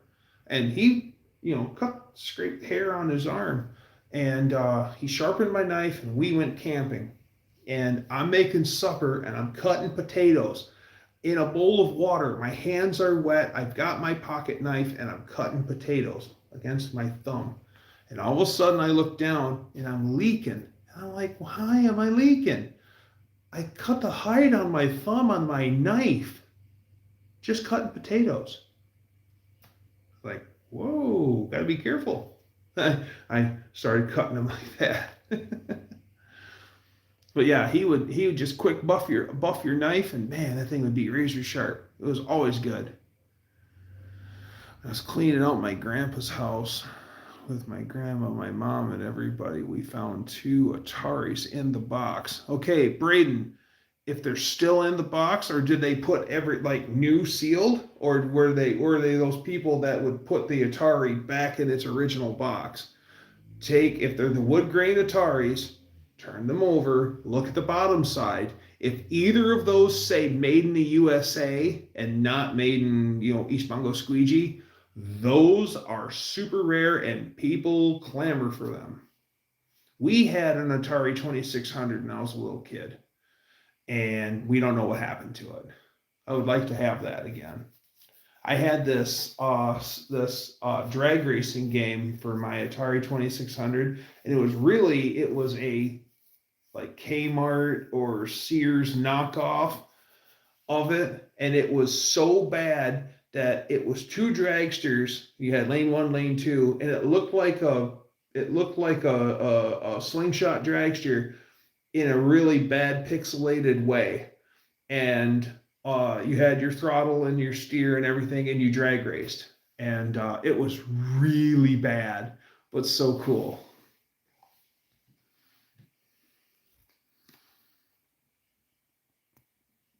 Same with my grandpa. He had many beer signs because he would go to auctions, and he'd light up Miller Lite and Ham's beer clock. Everything was beer sign related. They were still in the box. Very cool. I really need to get a clock. Maybe I'll have to go strike up a deal with Brother Salty Badger for one of his Hastings clocks. I need a Hastings clock. I've got sales brochures from the 40s for those clocks, and they were only $5 in 1941. Then again, $5 was a lot of money. I'll bet you $5. I've got a Hastings piston ring check from that era, and I want to say it's like a $7.50 check for like 32.5 hours, like 39 hours of wages. In the 40s, Grandpa Dougster left working for Knee High Pop to go work for Pepsi, and knee-high, or Pepsi was paying a nickel more an hour, and my grandfather would bang the table and say, I couldn't turn down that kind of money. That was big money. A nickel more an hour in the 40s was a lot of money more. I used to have a Marlboro clock which lit up. I had a Winston clock. Yes, it was a Winston clock. It was a red digital display, and you had a place where you slipped in the thing, and then you had to move the little thing over to make the price, and then it had the two light up sides on either side. You put the advertisement in. It was, I think it was Winston, and the thing was probably 6 feet wide, by, oh God, it had to have been 2.5 feet, 3 feet tall, and it was probably 18 inches deep, and it lit up and everything. Like the clock lit up my bedroom. I had a huge bedroom too. And so that was one of my places where I'd hide all my naughty stuff inside of it. I'd take it apart, put all my naughty stuff inside of it, like my nudie magazines and my VHS tapes of said content, and maybe a liquor bottle or two, and put it up there. And I turned the light on. Look, okay, you can't see it. All right, good. My parents never looked there. True story. It was a Japanese baseball slot machine. It said a lot of Japanese stuff didn't even understand. Really fun. It's like a pinball machine, isn't it? There's parlors for that in Japan, like an arcade. Mine was analog. I don't know what. I didn't know how to read it.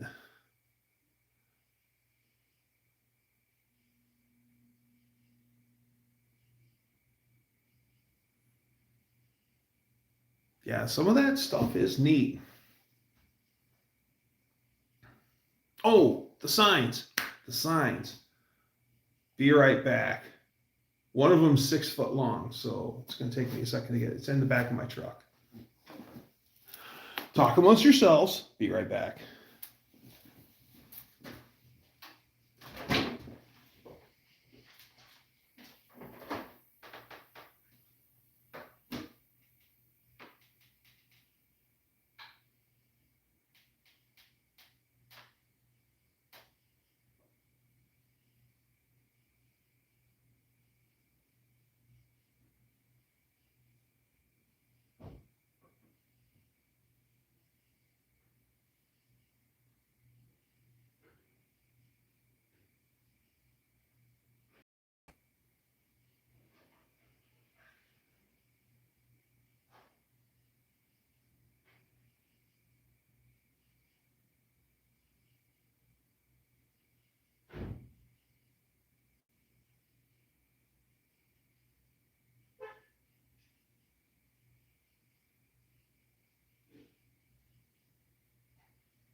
All right, so that's the 6 footer. I got this. It's for keys at your repair shop. Kendall, embossed. See the backside? Here's embossed for Kendall. Yeah, pretty cool. And then so I got that, the keys. And then this one's pretty cool. That one's, turn it a little bit. Kendall motor oil, and then it says long live the engine. And yeah, it's 6 foot. Picked that up today.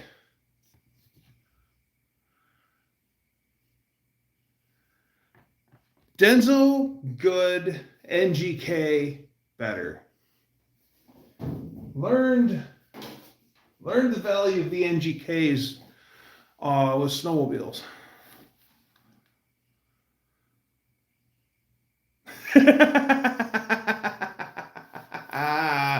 You finally went and seen it, huh?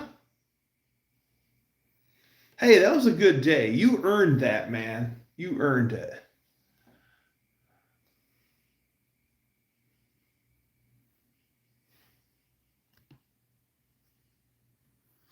Danny, it's not Kendall Victory. So, well, yes, Victory. Yes, you're right. Kendall Victory.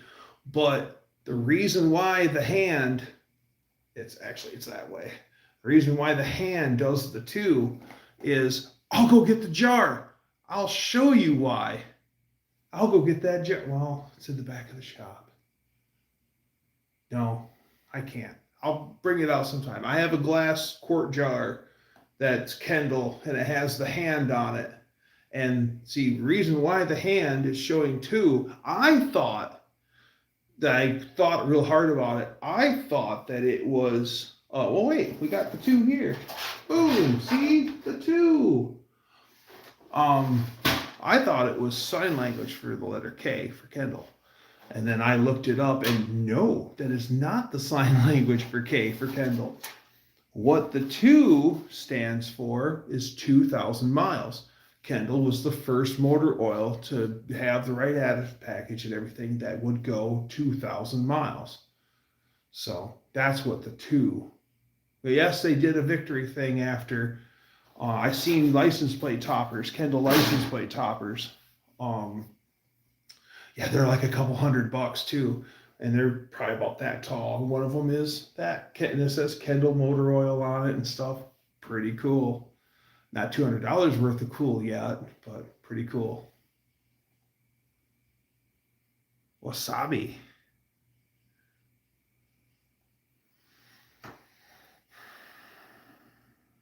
Horseradish in the rest of the world.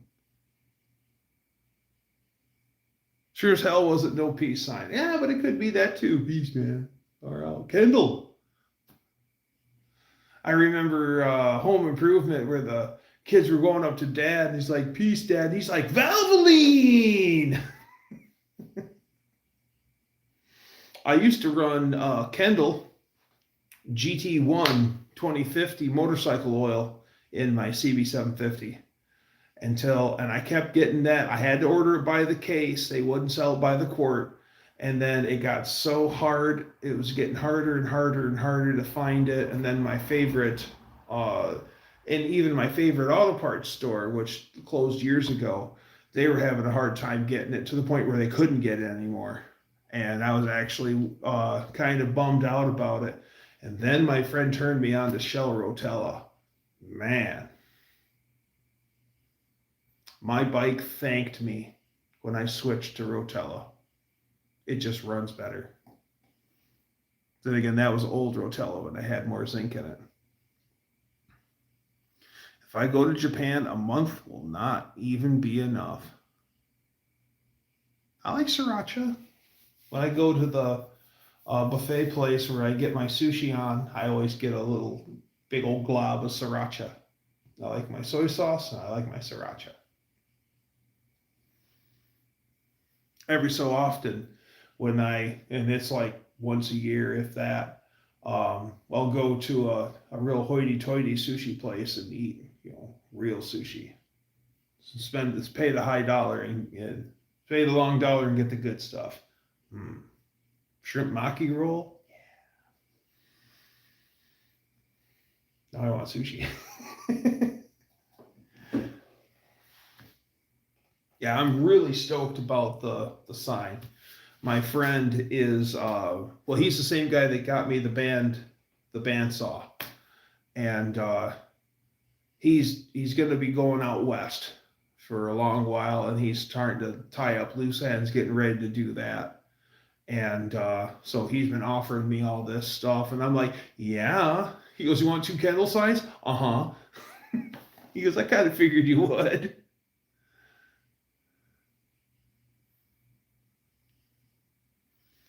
Here they don't like Americans much over there. Buddy's older brother worked for Dana and was all over there for a little while. He's real tall too. A friend of my father's, he's a big, tall, blonde-haired Dutch guy. He's like 6.5 foot tall and a formidable man. He's probably 290 pounds and he's like muscle. So he speaks the language and everything, does business over there. But he's like, he draws attention everywhere he goes because he's a giant in their land. And then he'll walk up to some place, and then all conversation will, this is what we're told, all conversation will stop, and they just look at him because he's literally a head and shoulders above everyone else.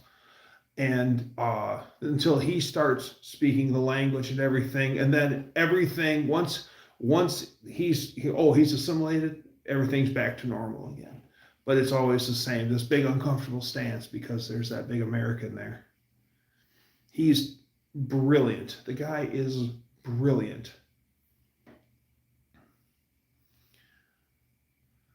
Orange chicken or crab rangoons? Crab rangoons are pretty good. I usually go just because you've got your normal fare at this one buffet that me and Lady Dougster likes to go to. You've got your normal fare over here, and then they got the sushi over on the other side. And I always eat the sushi, and then sometimes I'll come over for an egg roll. I really like, if a spring roll is well made, they're the best. If a spring roll is not well made, they're very disappointing. It makes you wish you had a well-made spring roll. Ooh, General Tso's chicken. General Tso like chicken spicy. And we ordered out once from I've had General Tso's before, and it's got some zip to it, but it's not like, holy crap, then there's the warning, spicy dish.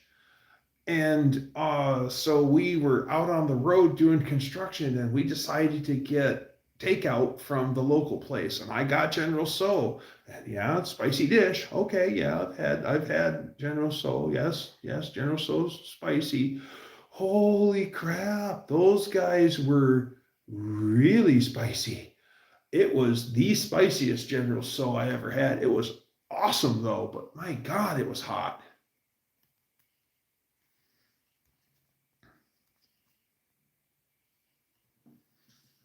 Frank, what's happening?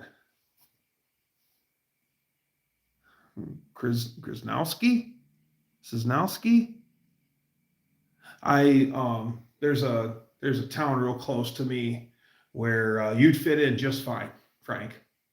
Yeah, with names like Echek and Adamczyk and Grachik and Pogozinski and so on and so forth. Yeah, good people out that way. They have Polish days, and that's a lot of fun. That is a lot of fun. You go there, you get the good Polish food, and I mean, I know that ski could not be Polish. That could be German or Russian. So I'm making an assumption, but yeah, you'd fit in with that crowd. Good people, dancing. Polka. E-check? Yeah. Actually, it starts with an I, but it said e-check. Yep, good. There's a lot of Polish people over on the west side of where I'm from. Great people.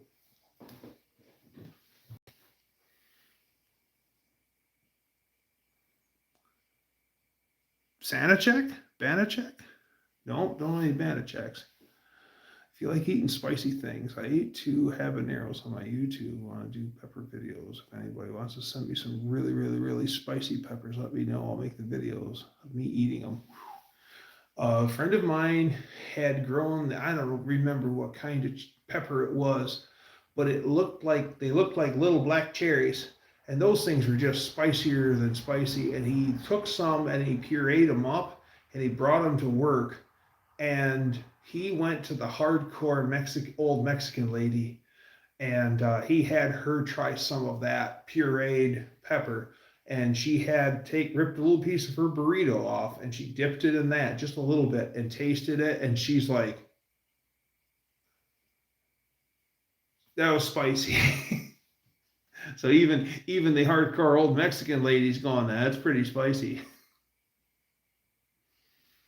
We had one of our kitchen guys, Mexican guy, was his last day last Wednesday. No, yeah, last Wednesday, and they had a little potluck for him, and somebody made that salsa verde, that green salsa. Oh God, it's so spicy, but it's so good.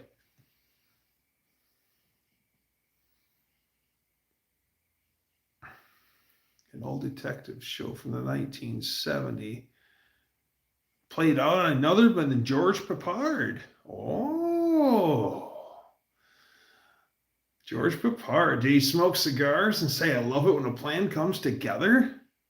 He's just got that confidence that I like about George Peppard. I want to try chilies. I just had some chili peppers, ghost pepper, Carolina Reaper pepper, rags, scorpion peppers, anything like that. Okay. We did one short for Danny Boy. I just did one short and another short for Dan O'Grady in Japan. The wasabi cars. Wasabi cars. George Peppard was in a TV show, a detective show. Cool. I like Screaming Mad Murdoch too. He was my favorite because, who are you dealing with? I don't know myself. Ah! And I like it where he's out there and he's crazy, but all of a sudden it's time to be serious and kick in the clutch. And then that's my favorite part, is when Murdoch would go from being to it's serious time. Let's get this done, boss. And then while he's in serious time, he's going. He was my hands down my favorite character.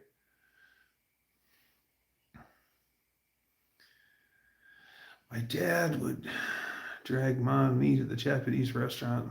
We sat on the floor and we took off our shoes. Yes, you took off your shoes. Yes.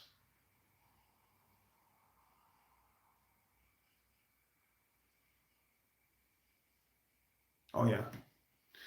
Did it have the paper, the wooden walls with the paper in between them that looks like French doors, but they're paper?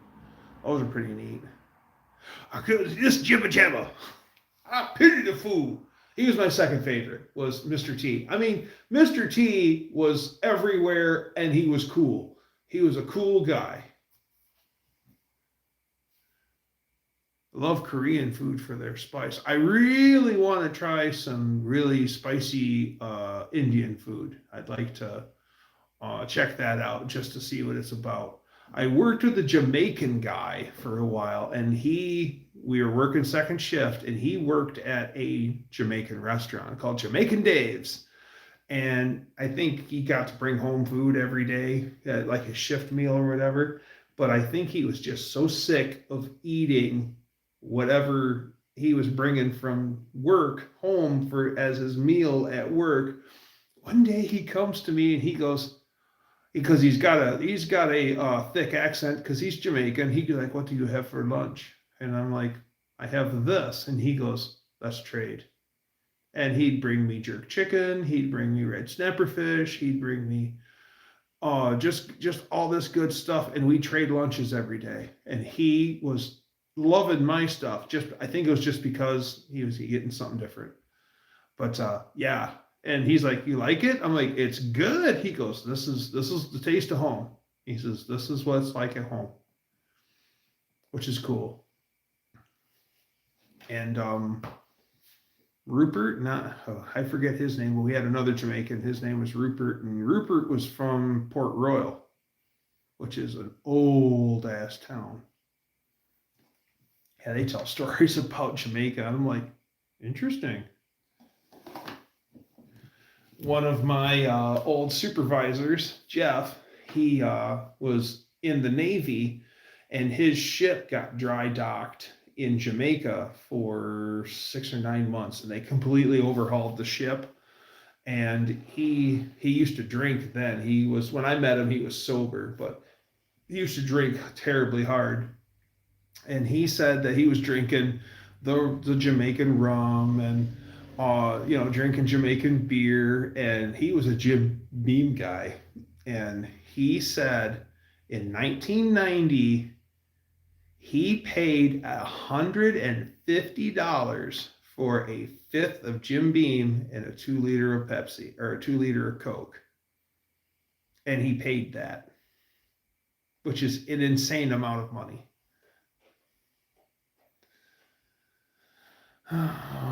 Woke culture has the spiciest food, like spicy, like the world's spiciest food. I want to say that the Indians have the spiciest food.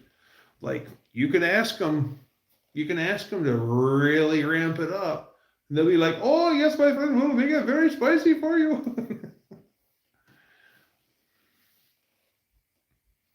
We have a well, we can talk about that. We used to have a party store that it's not even it's just an empty lot now. They tore down the building and everything, but there was a party store owned by an Indian couple, and their last name was Singh, like Singh, and Mrs. Singh worked as a nurse on top of working with her husband at their store. And so they had they had like a little living room, if you will, in the corner of the store. And they just hang out there. They didn't live in the store, but they just hang out there and watch TV and whatever. Well, anyways, Mrs. Singh would cook dinner there. And you'd walk into the store to buy your beer or whatever, and it always smelled just absolutely tremendous. And she would bread fish, do this fish that was just out of this world, fish fillets. She's like, "Fish, want to try?" It's just, you walk in, Mrs. Singh, it smells so good. "It's fish, want to try? Here, hand you a piece." Oh God, it was so good. And we're like, "What's that seasoning?" She goes, I not tell you. You want it? I'll make it for you." And so one time we went fishing, had a whole bunch of fish fillets, swang over, seen Mrs. Singh, and she just took a paper bag, and she covered up all the what she was putting in there, put it all in there, shook it up. She goes, "Shake, fry. That's all you gotta do. Put it in the bag, shake it, and fry." Man, that was so good. And she'd never tell us what it was. She'd make it for us anytime we wanted it, but she would never tell us what it was. Don't even have to light an Indian food fire. It's already on fire. I want to go to Japan or like Korea and China for the street vendors in Vietnam or Guam. Oh yeah, where you find everything for dinner. Yes, that would be pretty cool. It's the plutonium that makes it hot. Guam. My Chuck Sr., Crazy Charlie's dad, he was stationed on Guam during World War II. He was a naval electrician. He did all sorts of stuff. He'd tell us all sorts of neat stories about Guam during World War II. They were, it was a refueling station. Guam was a refueling station for civilian aircraft on top of military. So they were responsible for taking care of them also. So for whatever reason, enlisted men were not allowed to have, they could have beer on Guam, but they weren't allowed to have cold beer on Guam. That was reserved, a luxury reserved only for officers. So the regular old enlisted guys would get tired of drinking warm ass beer all the time, and they're still drinking beer. So what they would do is they would go talk to the fueler guys, and then they would make trade with the fueler guys for a half barrel of avgas.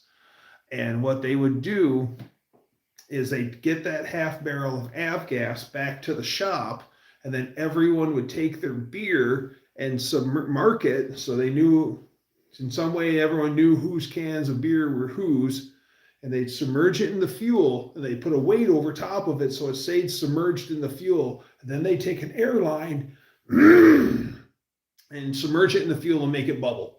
And then as the fuel evaporated, it made your beer cold. So those guys would all have cold beer for the evening. And he just tell you just story after story after story after story. Going home from Guam is one of my favorites, where he's like, you're working alongside CBs and all sorts of other stuff there on Guam, and now it's time to go home. War's over, we win, time to go home. And they're taking Jeeps apart, or they're taking machinery apart, and they dig 3 big holes, engine blocks in this hole, pistons and rods in this hole, and cranks and whatever in this hole. And then when they're done, buried them up. The CBs took their dozers, and then they were on a cove. They took their dozers and they drove them out to the beach, and then they threw them the full throttle, put them forward and jumped off of it, and they watched them go into the cove. And so now they're on the ships headed home, and then the convoy is destroyer, aircraft carrier, destroyer, aircraft carrier, 2 destroyers, aircraft carrier. And he says it's a big line. All you see in front of you is destroyers and aircraft carriers. Behind you, same thing. Every aircraft carrier is loaded on the decks with Jeeps, and there's a guy on a high-low. The guy picks up a Jeep, stacks it on another Jeep, takes 2 Jeeps, stacks it on a third Jeep, picks up the 3 stack of Jeeps, and right off the side into the drink they go. And all of the ships are doing that. The aircraft carriers are doing that. They're throwing Jeeps off the whole ride home because they didn't want to deal with them when they got back.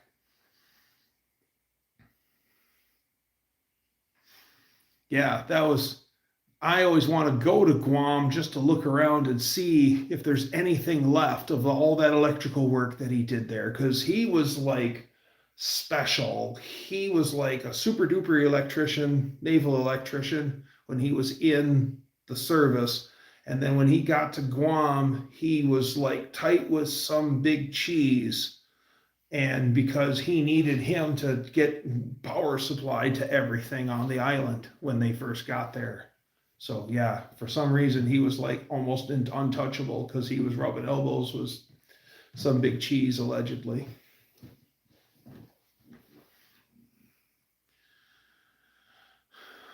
I heard the company of Buttslavia is cheap to live.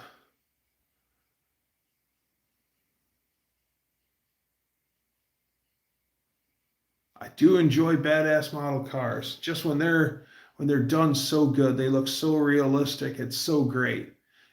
The ones I love is the crappy cars. I went to my local model shop, and when you walk in the door of the model shop, there's glass display cases on either side. And then if you win anything, you can bring your model and your ribbon or whatever, and they'll display it for you. If you just did a really great job, you can bring it in and display it for a while at the model shop. And one day you come in and it's like a 58 Fury, like Christine, but it's in silver, and it's all dented up, and all 4 tires are flat, and it's sunk in the mud, and it's got bent windshield wiper arms, and it has a for sale sign with duct tape on it.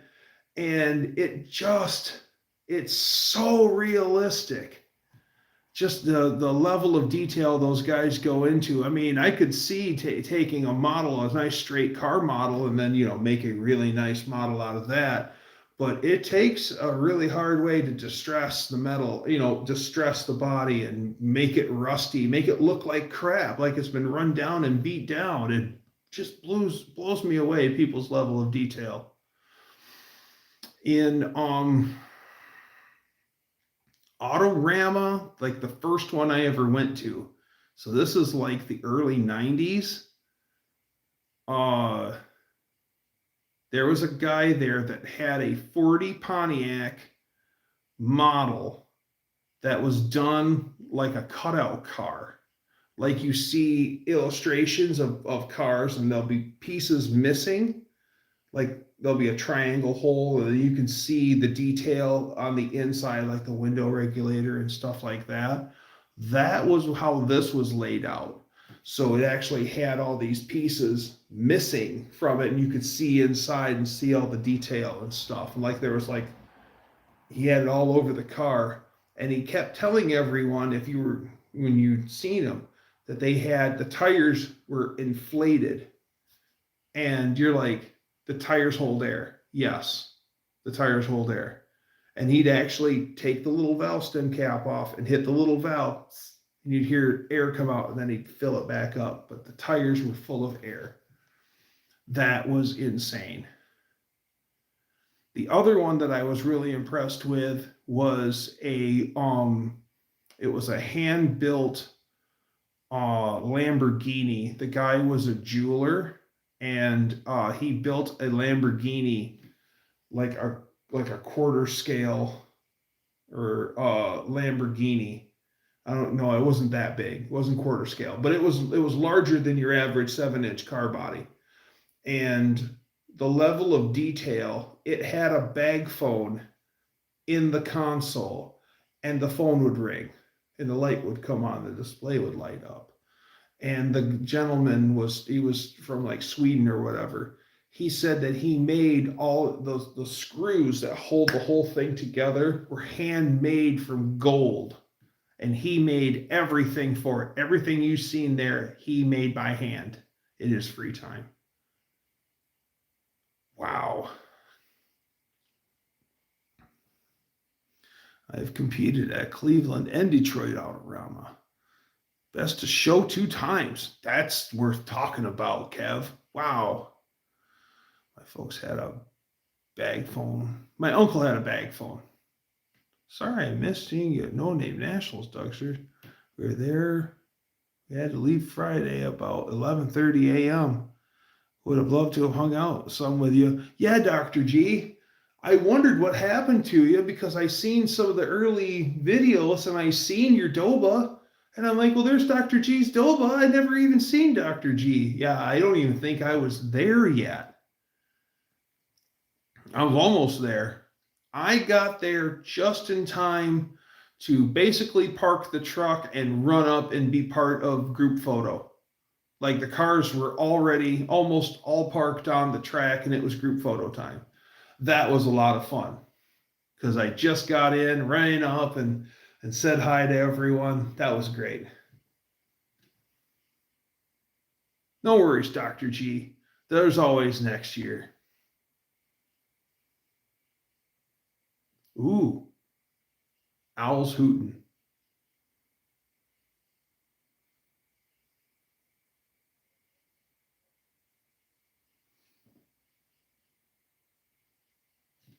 Ooh, barred owl. Ooh, ooh, ooh, ooh. Who cooks for you? Let's go out and listen to some owls, shall we? Come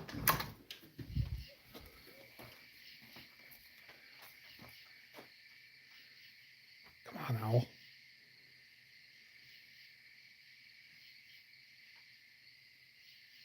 Oh, are you serious? I step outside and he shuts up. There he is. Who cooks for you? Can you hear him? Come on, Mr. Owl.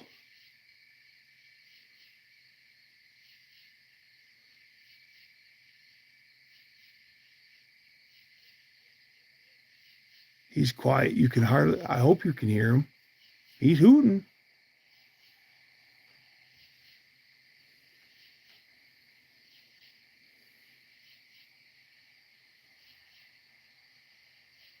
Yeah, you can barely hear him. Oh, well. Oh, I tried to show you some hooters.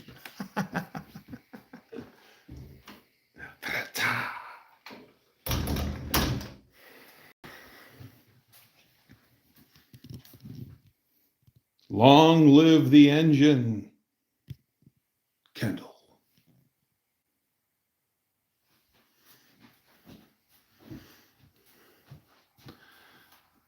I'm gonna knock that damn thing over yet. Just wait, y'all. I'll do it. I'm the master of disaster. Only hear the crickets. Yeah, way off in the distance. He was louder before I stepped out. But yeah, there's a barred owl, B-A-R-D. And when you hear him touch off, he'll say, who cooks for you? Who cooks for you? Ah, Boy Scouts, kick it in.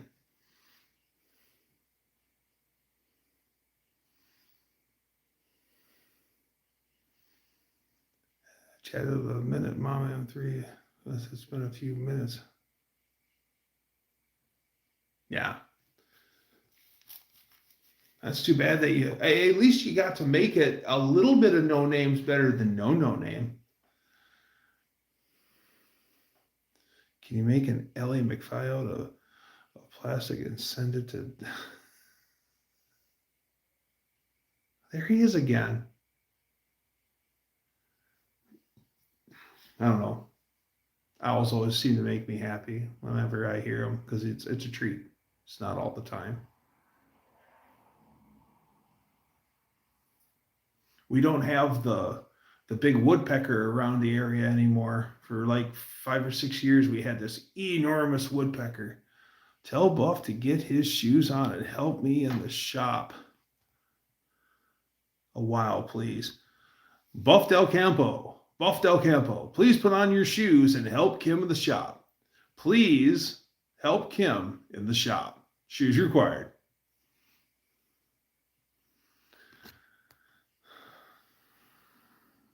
Glad you enjoyed the jerky. Hope others had the chance to snack on a piece of the jerky. At least we had a full day Thursday enjoying the community. The biggest giveaway is a metal flake being too big unless you're building a lowrider. Yeah, that's one of the problems. I wanted to do the Richard Petty vinyl top car, that the vinyl top started to peel off the car and it was filling up like a balloon, so they used duct tape to duct tape down the front so he could continue to race. And I would like to do a car like that with the duct tape roof, but I don't know how on earth you're going to have scale duct tape. Well, Kev might know. Kev, do they make duct tape that is like right end to scale, or do they make something that looks like duct tape? Knowing Kev, he probably knows how to make his own duct tape that looks right. What's the wildest dream you've had at night? I can't talk about that here, dope. That was a wild dream. No, I've had some really messed up dreams. Speaking of dreaming, we've almost been on for 2.5 hours. Got the flip-flops on, but I'm watching Dougster. He's got the steel toe flip-flops on. Man. So once again, Kendall key hang sign, Kendall oil, and it's kind of like a box. Actually really nice. That'll look cool in my repair shop. Wolverine Auto Repair, WAP. Or no, war. It'd be war, not WAP. Be war. Wage war, Dougster Auto Repair. Or Wolverine Auto Repair. Buff is kicking back.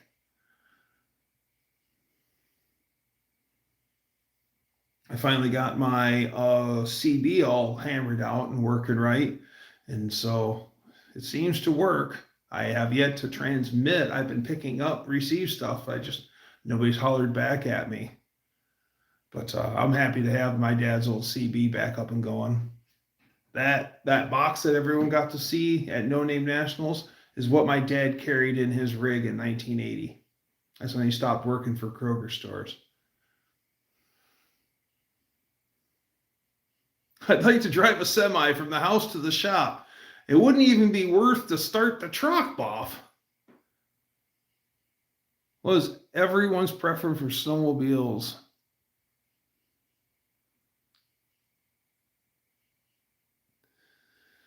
Snowmobiles, ATVs as cars. Snowmobiles. It's got to be a Polaris. I'm a big Honda guy. I like a Honda. Hard to beat a Honda. Most expensive Japanese motorcycle is a Honda, but you get a Honda and take care of it, and it'll last you a good long time. Yeah. Thanks for helping me with your multi-tool. That was better than no multi-tool. Thanks, Ken. I had my own CB shop and repair for 15 years. Okay. Did Kroger's use the old white 7400 cab overs up there? They had what did Dad always call them? They were whites. They were road commanders. They had the white road commanders. They had a whole fleet of them, and everyone nicknamed them the road commodes. Potato was good. Excellent. Excellent. You know, it's a yellow potato. It's a Yukon Gold. It's yeah, got that nice light skin on it. It's one of my favorites. Damien and Blake both ate the potato right in front of me. That was pretty cool. What oils are we using for cars and ATVs? Okay. I used to be I put Rotella in everything guy. That for a long while, that was my go-to. Just if it needs oil, put Rotella in it because Rotella was the magic sauce. I still, like most of my fleet, runs on Rotella. I run Rotella 1540 in my Honda Valkyrie road bike because that has the JASOMA/MA2 designation, which means it's wet clutch friendly. So, but it's only that grade in weight that has the JASOMA/MA2 designation. So always Rotella in that. Rotella straight 30 in my lawn tractor. Lady Dougster's Beetle will be running on 30 Rotella, 30 weight Rotella. Now, you'd think I'd be putting Rotella in Black Betty, my Ram, but no, and I actually am not a Pennzoil guy at all. But the spec oil for Chrysler is Pennzoil Pure Platinum. So that's what I run in Black Betty. And seems to be running fine. So, okay. Actually, I really like Shell. I like Shell Fuel. I like Shell. So, of course, Rotella. And another spec oil is Shell Helix, HELIX.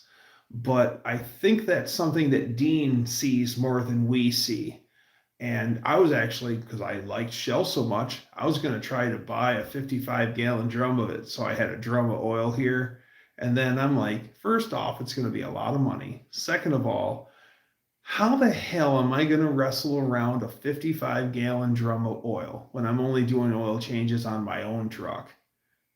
No, this doesn't make any sense. Road commode. Leave it to those guys. Leave it to those old truckers. Yeah, that as a matter of fact, that radio box is right here by my feet, and she's all back together. I never remember it actually being together. So when I put the radio back in it, I'm like, I think it might go here, or I didn't know if it went in this certain spot until I put it home, and then I actually like, oh yeah, she's meant to be there. This isn't the first time she's been in there because the hole's cut right for it. And where the side mic jack is. It's on there's a hole in the box. You can tell that it was there before. I turn into oil geek, like Lake Speed Jr. for everything oil related. Yes, Lake Speed Jr. is very. I've learned a lot of amazing things. I really like his passion and his technical side.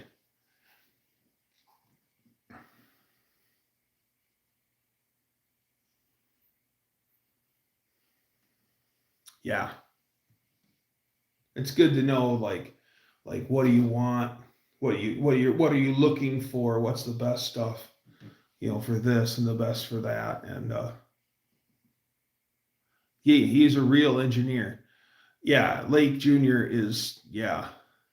Isn't it kind of nice that, his dad is such a legend, and then the son is, the junior's actually going to be just as much of a legend in another way as the old man. Boy, I can't wait to hang up that Kendall sign.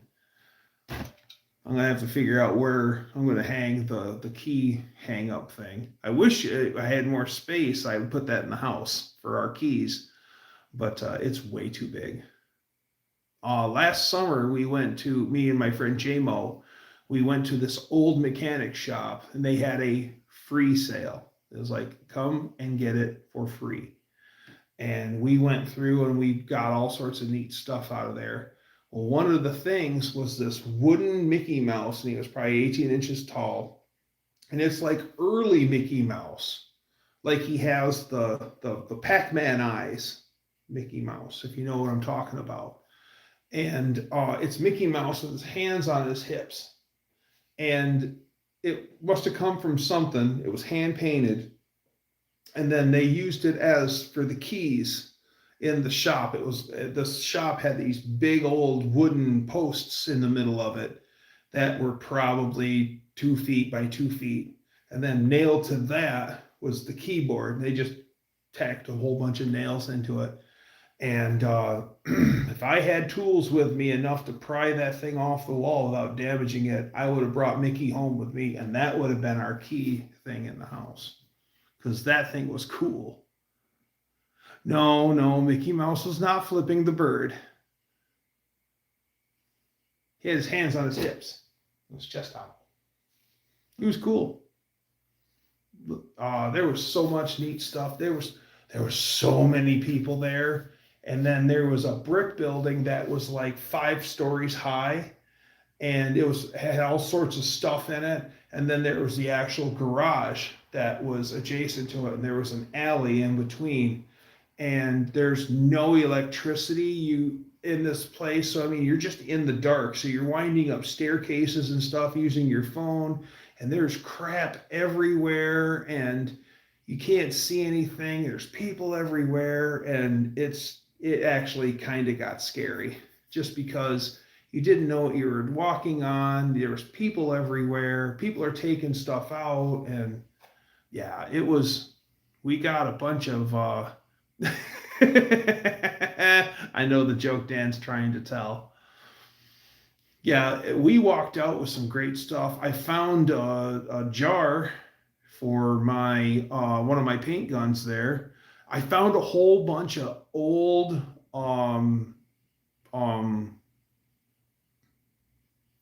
DuPont Emron paint, all sorts of quarts of stuff of that, all that old stuff, Emron and Centurion, Centauri, and Emron and Centauri and stuff like that. I was like, that's pretty cool. What am I going to do with old paint? So I didn't take it, but I wanted to. We got all sorts of neat stuff out of there. I got a whole bunch of belts out of there.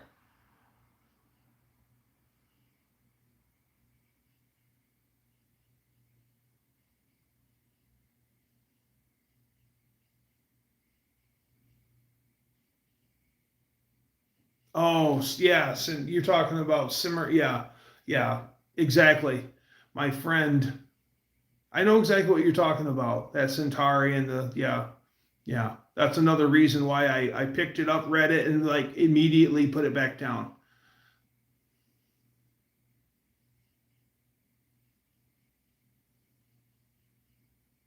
When Emron was the paint, yes, yes, and the Centauri and all that stuff, it was the stuff, yes, yeah, and that stuff is full of all sorts of the bad stuff. Yeah, you're not the first person to talk about that, Danster. My friend Crazy Charlie, I was telling him about that. He's like, "You didn't take that, did you?" And I'm like, "No." He goes, "Leave that stuff alone. That stuff's bad. That stuff's full of all sorts. It's good stuff, but it's painted a lot of appliances with Emron. It was good stuff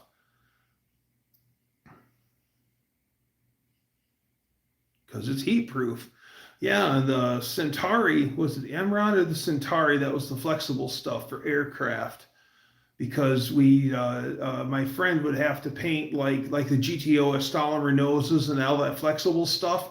He'd have to get another style of paint because that stuff was flexible. Like you could paint an aluminum sheet flat, and then when it's all dry, you could bend the panel and the paint would flex with it and it wouldn't hurt it. Okay, I'm going to put my two signs in the shop. I'm about ready to pull the plug on it. So I'm going to get the signs put away and then I'll say my goodbyes and whatnot. It so sucks. I wish I could be on longer with you guys. I always have a great time with y'all. I hope you guys are too.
There we go.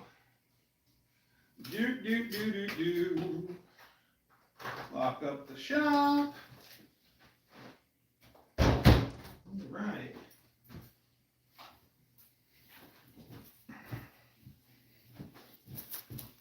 Oh, I'm back. Did you miss me? I know you did. Hummus is good stuff. It sure is. Yeah, that's real good. With some flatbread. Yeah. Hummus sounds like a disease. Well, you could call it falafel. Does falafel sound better than hummus? It's basically the same thing. Because I worked with some Iraqi guys, and then finally I'm like, get comfortable with the guys, and I'm like, "What's falafel?" And he's like, "Hummus, chickpeas." Like, really? I didn't realize it was that. Yeah.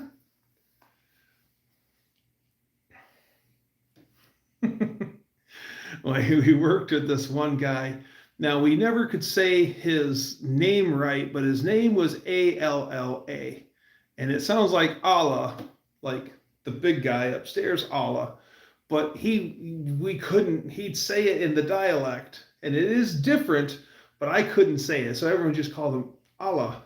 And he would be so funny. He'd come up and something would happen, and he was such a jokester. He was so funny. He'd say, "Oh my God." Just how he just said that was so funny. They are prepared differently. Oh, I'm sure they are. Lots of cumin. Yeah, lots of cumin. Have you guys ever tried white chicken chili? It's like navy beans and chicken, and it's got a white sauce instead of traditional red, and a lot of cumin in it. And that stuff is really good. Yeah, check out white chicken chili sometime.